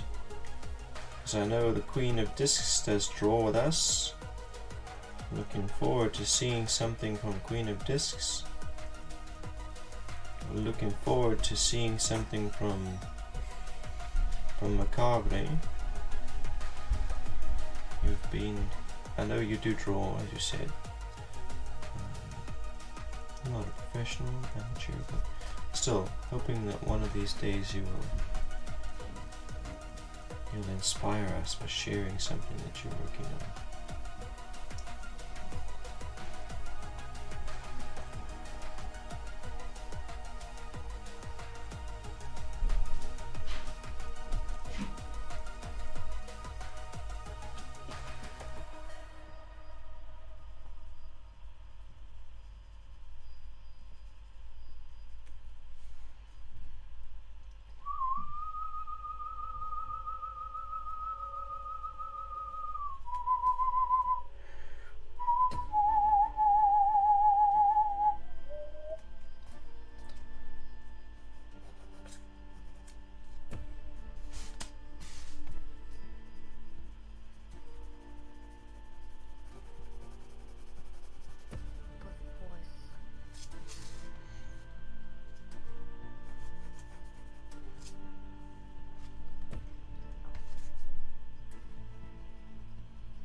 I feel like I should have started with water.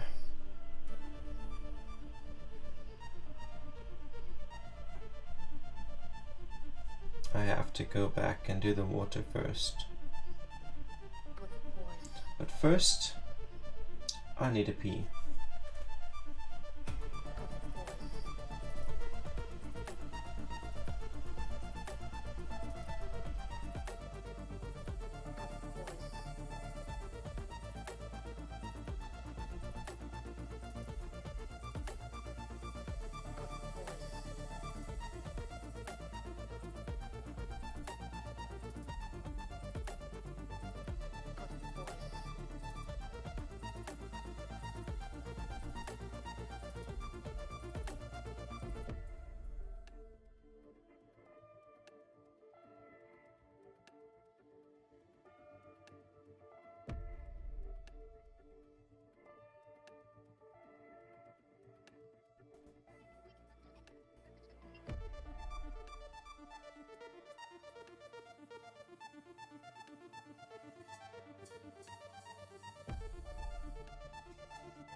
voice.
Something that's really interesting that I noticed is that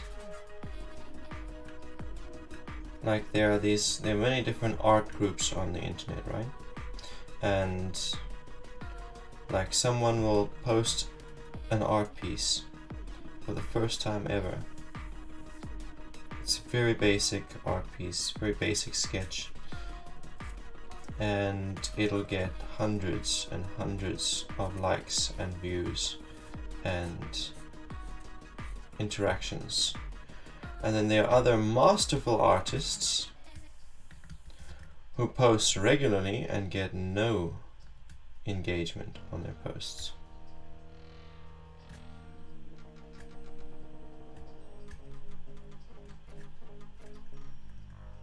Yeah, sure, there are some who get loads of interactions and like their art pieces are photorealistic and they get loads of interaction, loads of likes. And then there are some who are in between good and bad, and they don't get any interaction. Myself as an example. I'm not the only one though.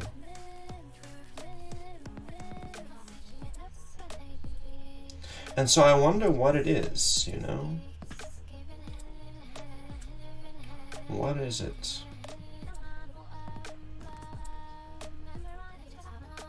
What makes the difference?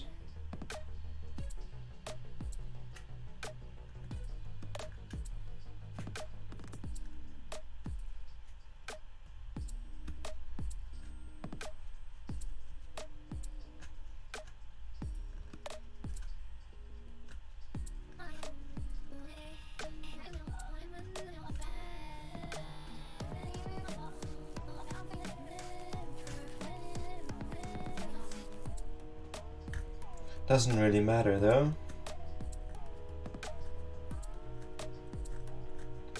My intuition, spirit of wisdom, answers and says that these people know a lot of artists.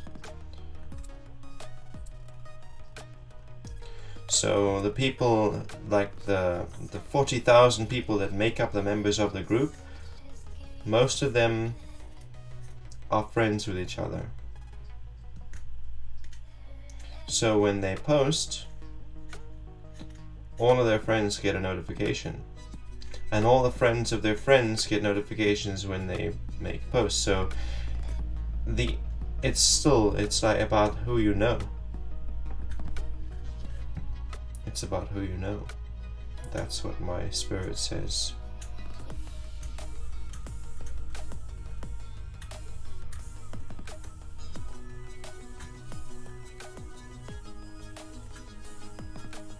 It's all about who you know.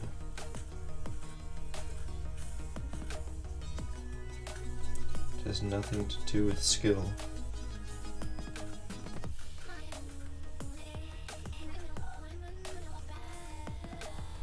It has nothing to do with value. It's exclusively about who you know.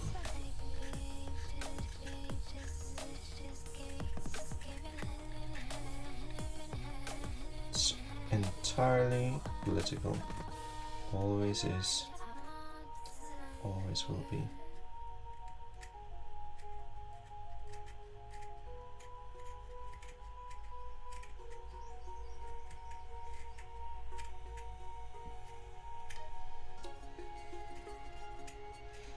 Nothing wrong with that though.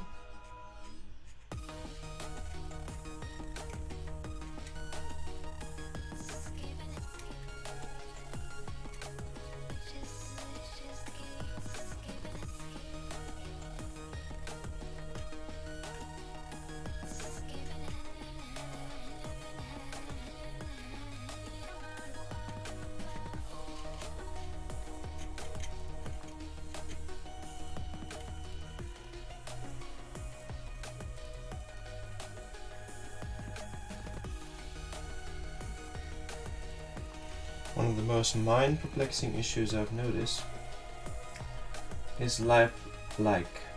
Lifelike basic artwork gets thousands of likes, support, glorified, while the supreme, superior, and jaw-dropping works gets no respect. Yeah, when I ask my guides who are here with me, like Lilith, who is on the page in front of me, then she answers and she says it's because it's political. It has nothing to do with skill or talent. It's all about who you know on social media. And in real life too, you know, you start an art gallery. Whether or not your gallery is successful is dependent on how many people you know and who it is that you know. Because random passerbyers don't really walk into a studio. Yes, you get a few art lovers like yourself and myself who do, but like I know a couple artists, and you know, her art studio didn't succeed. And she knows a fuck ton of people. So a lot of people went, but it wasn't enough. She didn't know enough people, or she didn't know the right people.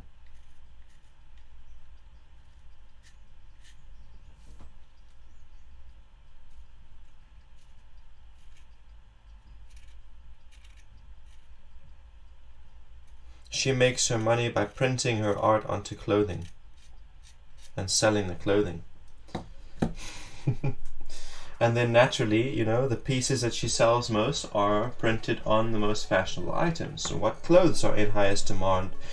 If she prints her art onto those items of clothing, then people will buy it. People don't buy the clothes for the art, unfortunately. Well, some do, you know, like myself.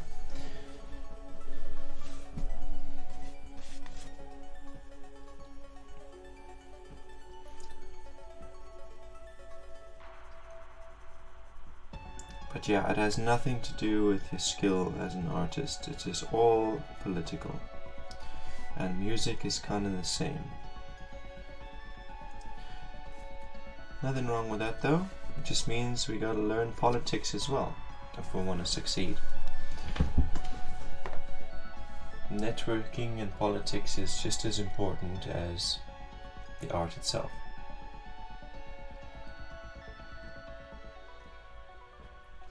In fact, more important.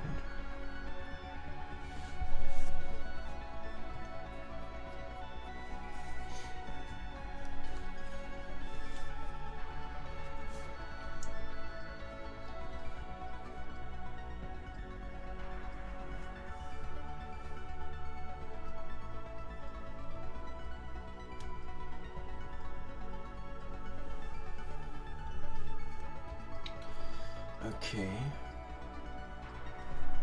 I just don't like this moon that I've drawn though. Don't like it. I keep looking at it and I don't like it. I don't fucking like it. Fuck. I need to do something about it.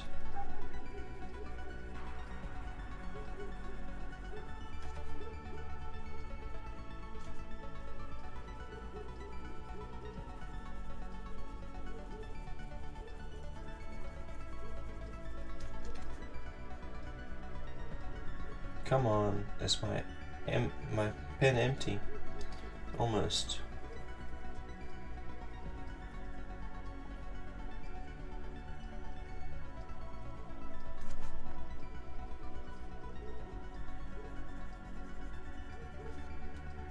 Shit, it draws on my hand but doesn't seem to want to mark the page.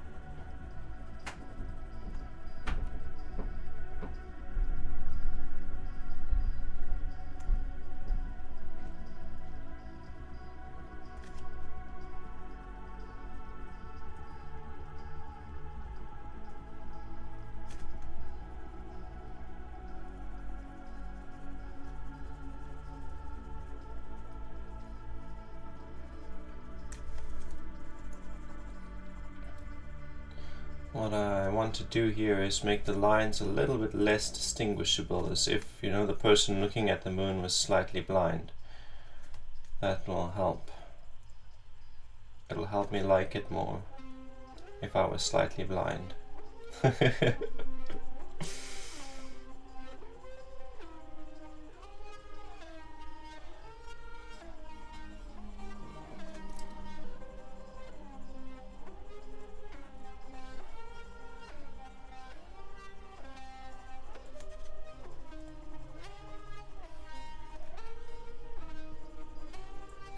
Oh no, some of the meteors are gone, they disappeared.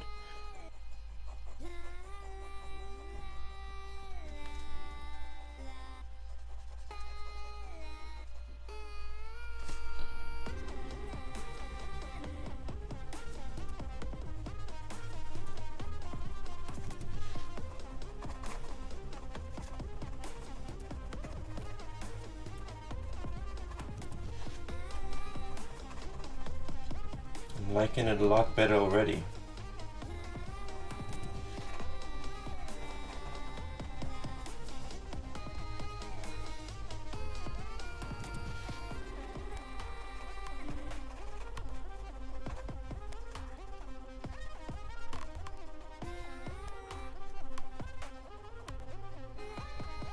The only time that your skill as an artist matters is during a competition.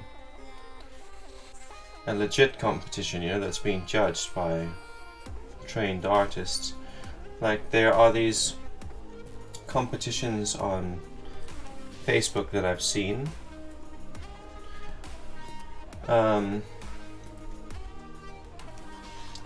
And the criteria for who is the winner is the one who gets the most likes. So in that case, winning is entirely political. It's like who gets the most votes, not about who's the best one to lead the country. It's about who gets the most votes. So again, it's very political.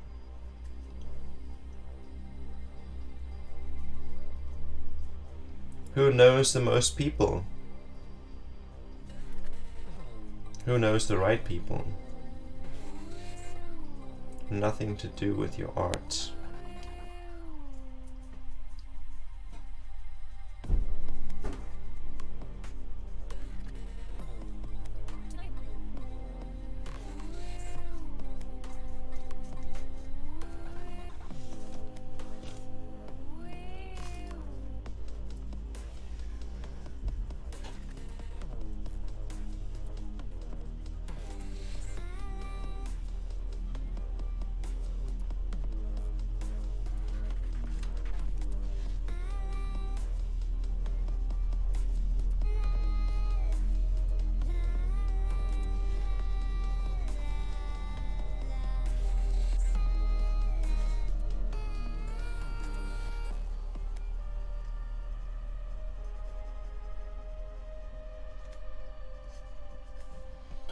I like it better now. It looks like I'm squinting, and yeah, I like it better. But now I really need to do something about this water. This waterfall, something needs to happen here.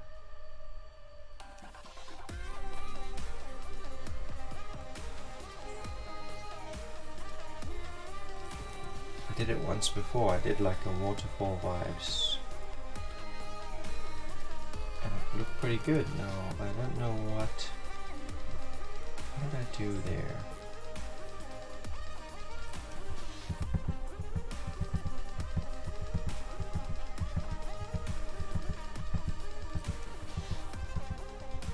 Okay, that was different though. It was mid-fall. It wasn't running water. It was mid-fall.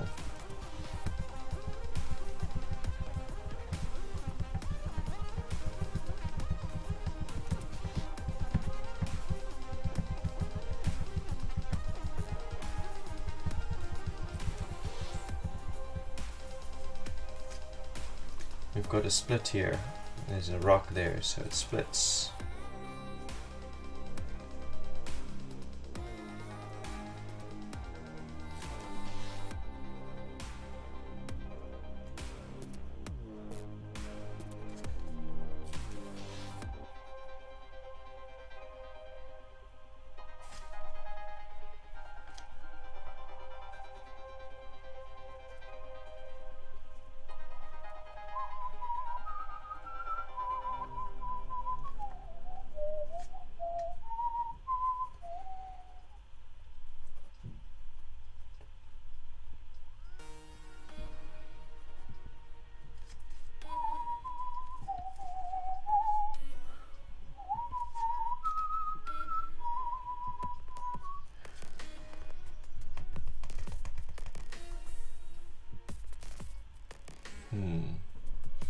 As water falls, it disperses.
When water goes over an edge, it like extends before collapsing back in,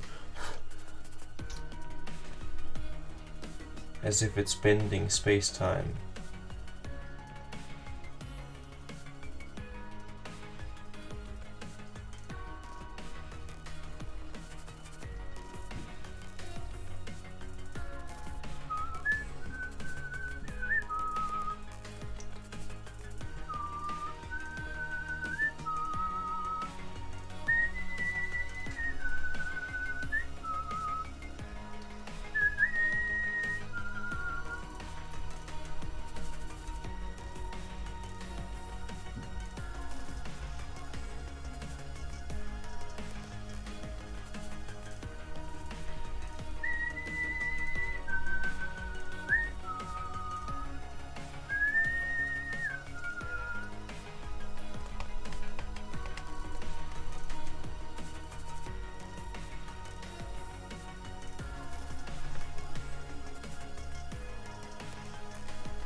When you're looking at it from the opposite perspective, front side perspective, you see the curve. Far side perspective, it looks straight.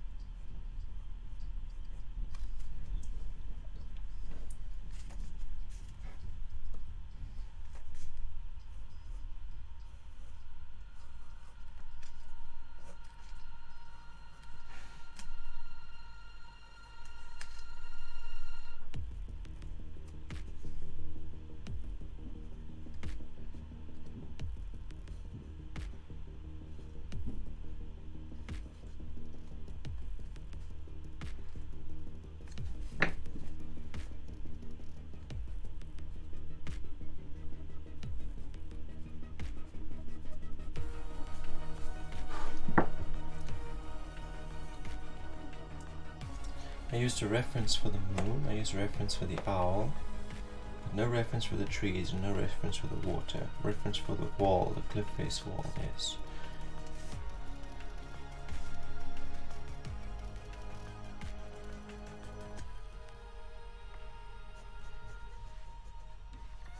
I'm hoping that it will achieve like a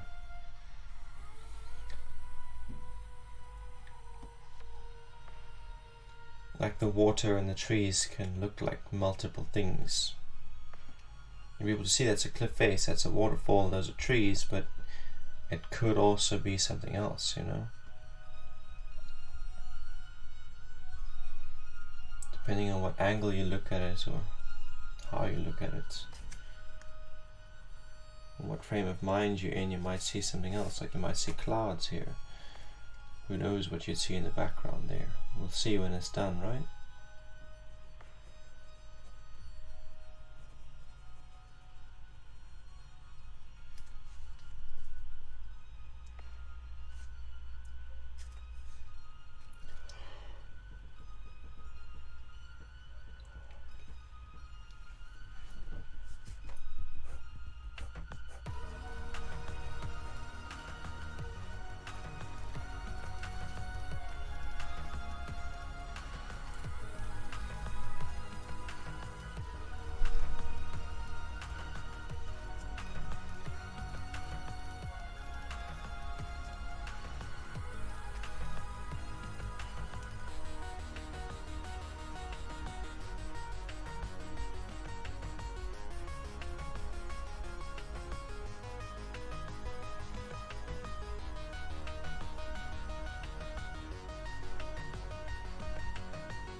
Oh, hey, Exclaim, you're back.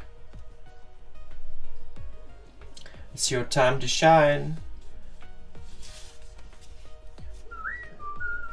Nice.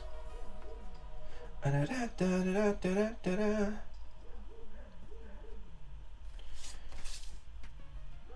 you have a lot of work today? Or not so much?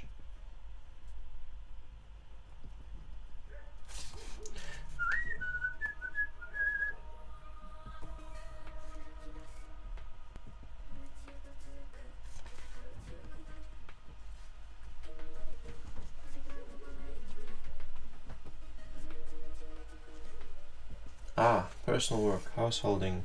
So what does that look like? Does that look like washing dishes? And folding laundry?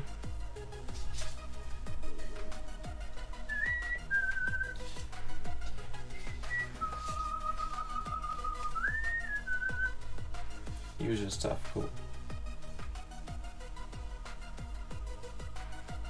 I've got dishes to wash and laundry to fold, for sure.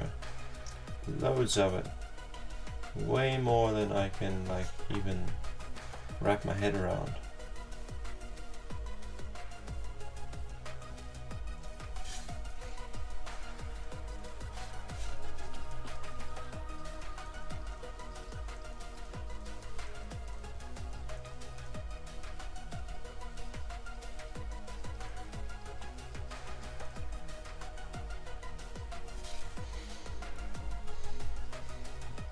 Yeah, English is my first language, that's right.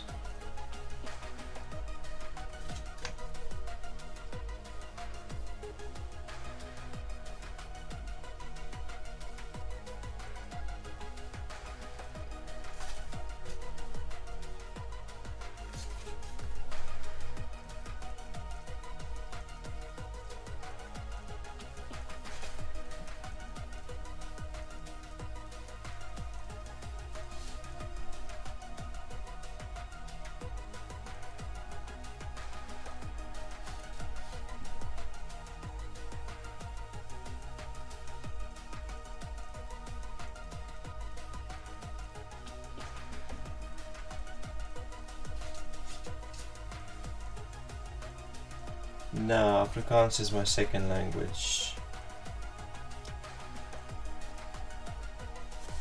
English is my first.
Ah, those two bumps look like boobs. Maybe I'm just horny. These two here, the way that they got like nipples on them.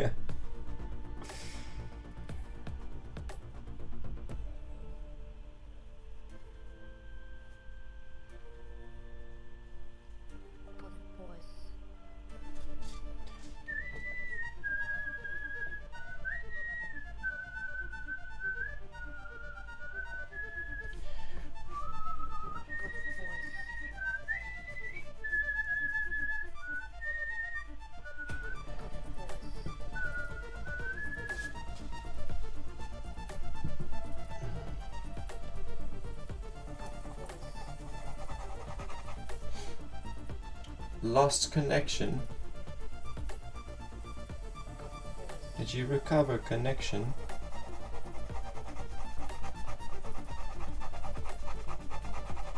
My connection's gonna fuck out soon. Like 12 minutes time.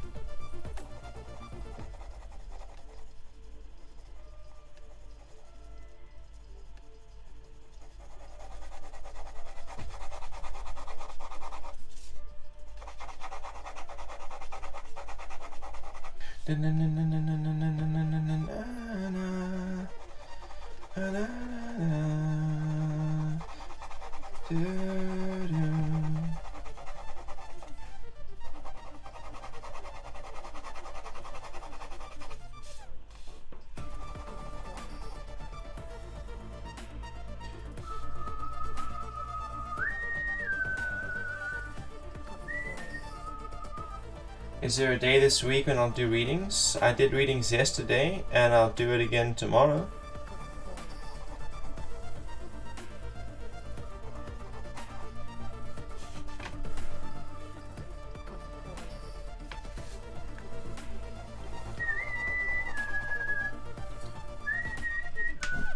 I think tomorrow is a Thursday. Yeah. Earlier though. Like not this time. I have other things to do at this time tomorrow. I have to haul dead chickens around. All the offal from the dead chickens on the farm next door. Because they finish slaughtering at this time. Actually, no, they finished slaughtering at like 2:30, but yeah, that's when I head over there.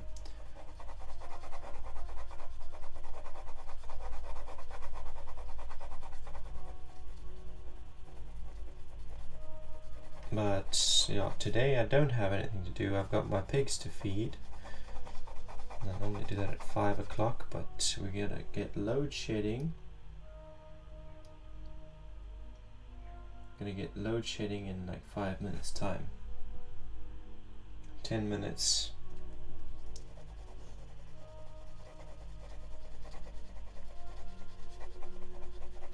Spend most of the day without power now.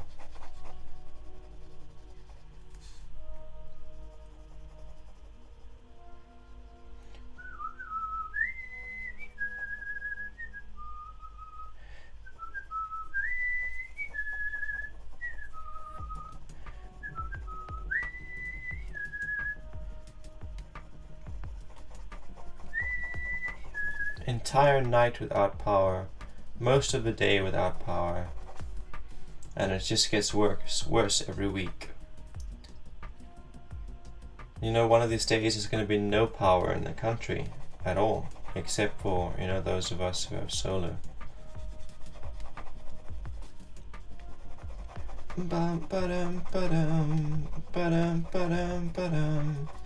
Death to the ANC, death to nationality, death to government.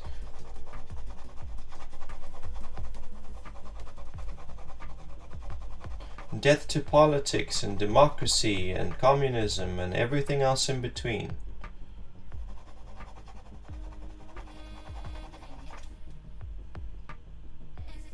How do you warm yourself? By building a fire.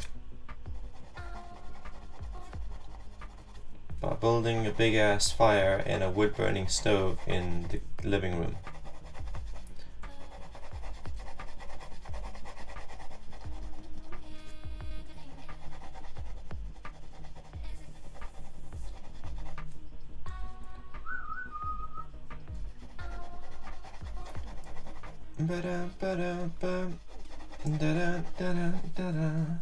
Harsh? It's a load of fun, dude.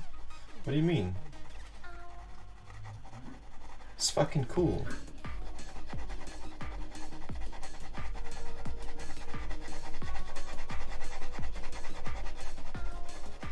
Oh, you mean my curses against organized government? Yeah. Someone recently asked me, why don't I use magic to help, you know, to help ESCOM provide power to the country, and I laughed at them. I was like, are you serious? No thanks. I'm not gonna lift a single finger to help that corrupt government.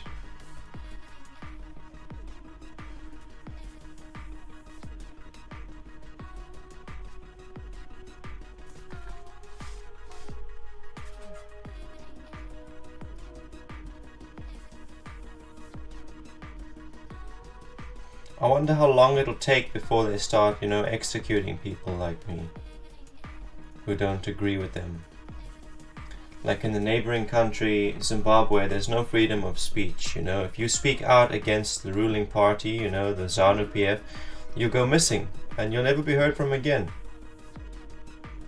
So I wonder how long it'll take before that sort of shit starts happening here as well.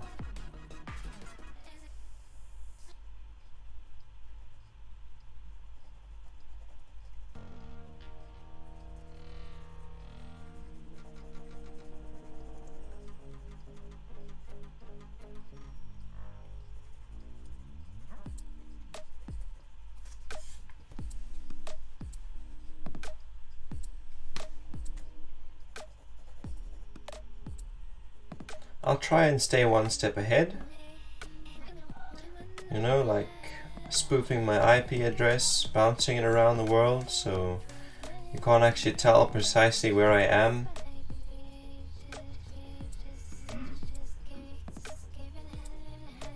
Being anonymous, basically. I'll do my best to stay one step ahead.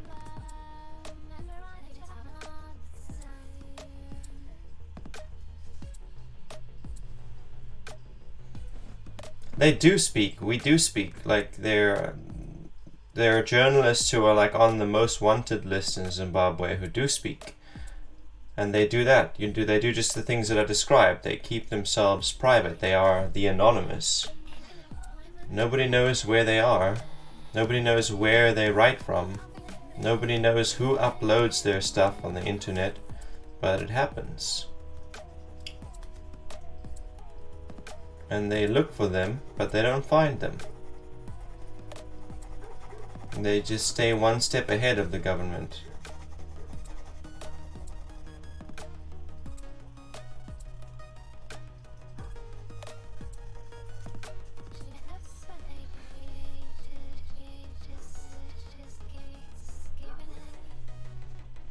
So it's not quite that bad yet, not here. But it's only a matter of time, because when I was a kid there was no such thing as load shedding. Load shedding was something that happened to the countries around us. Now load shedding is exactly the same as it was in the countries around us. So this country is very much headed the same way all the other African countries have headed. Into the dirt with no economy and no freedom. But whatever, I like it that way. It's not Africa if it isn't ruled by corruption, It's not Africa if it isn't anarchy.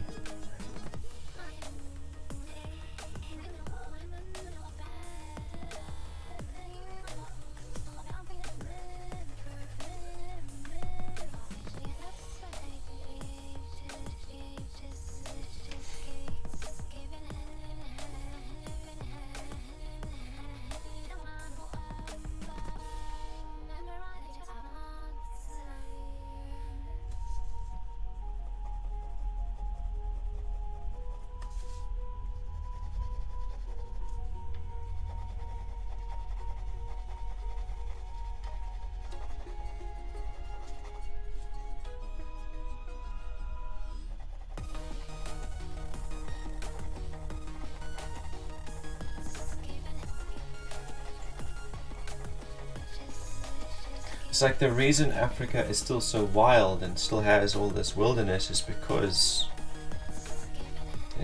of all the downsides to like organization. If the countries were better organized, there wouldn't be much wilderness left.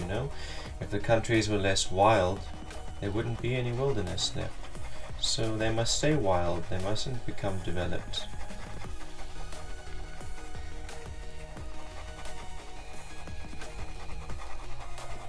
And this country is a good example, you know. Give it 20 years ago, go back 20 years, and this country was on its way to the first world, you know. The Republic of South Africa was on its way to the first world. It was... the dollar and the rand were on equal standing.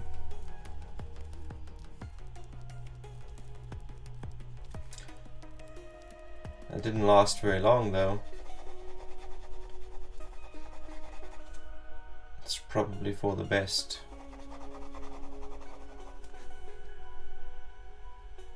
Have I ever considered moving abroad? Not really. I mostly consider moving to other places in Africa. I have got fantasies of going to South America, going to India, but mostly I want to like go further, deeper into Africa and find the most remote and lawless places that there are left on Earth. That's kind of the way I want to go. Not Antarctica, no thanks, but Africa.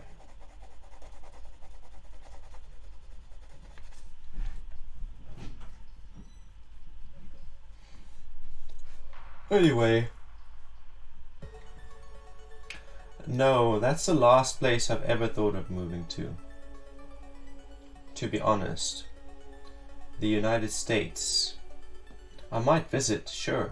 Travel and visit, but living? Nah.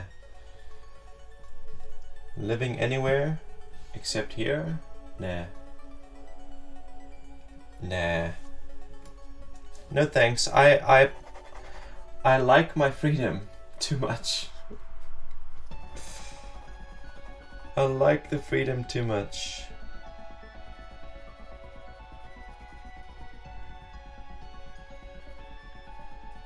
I like it when the government is a joke. It's much funner that way.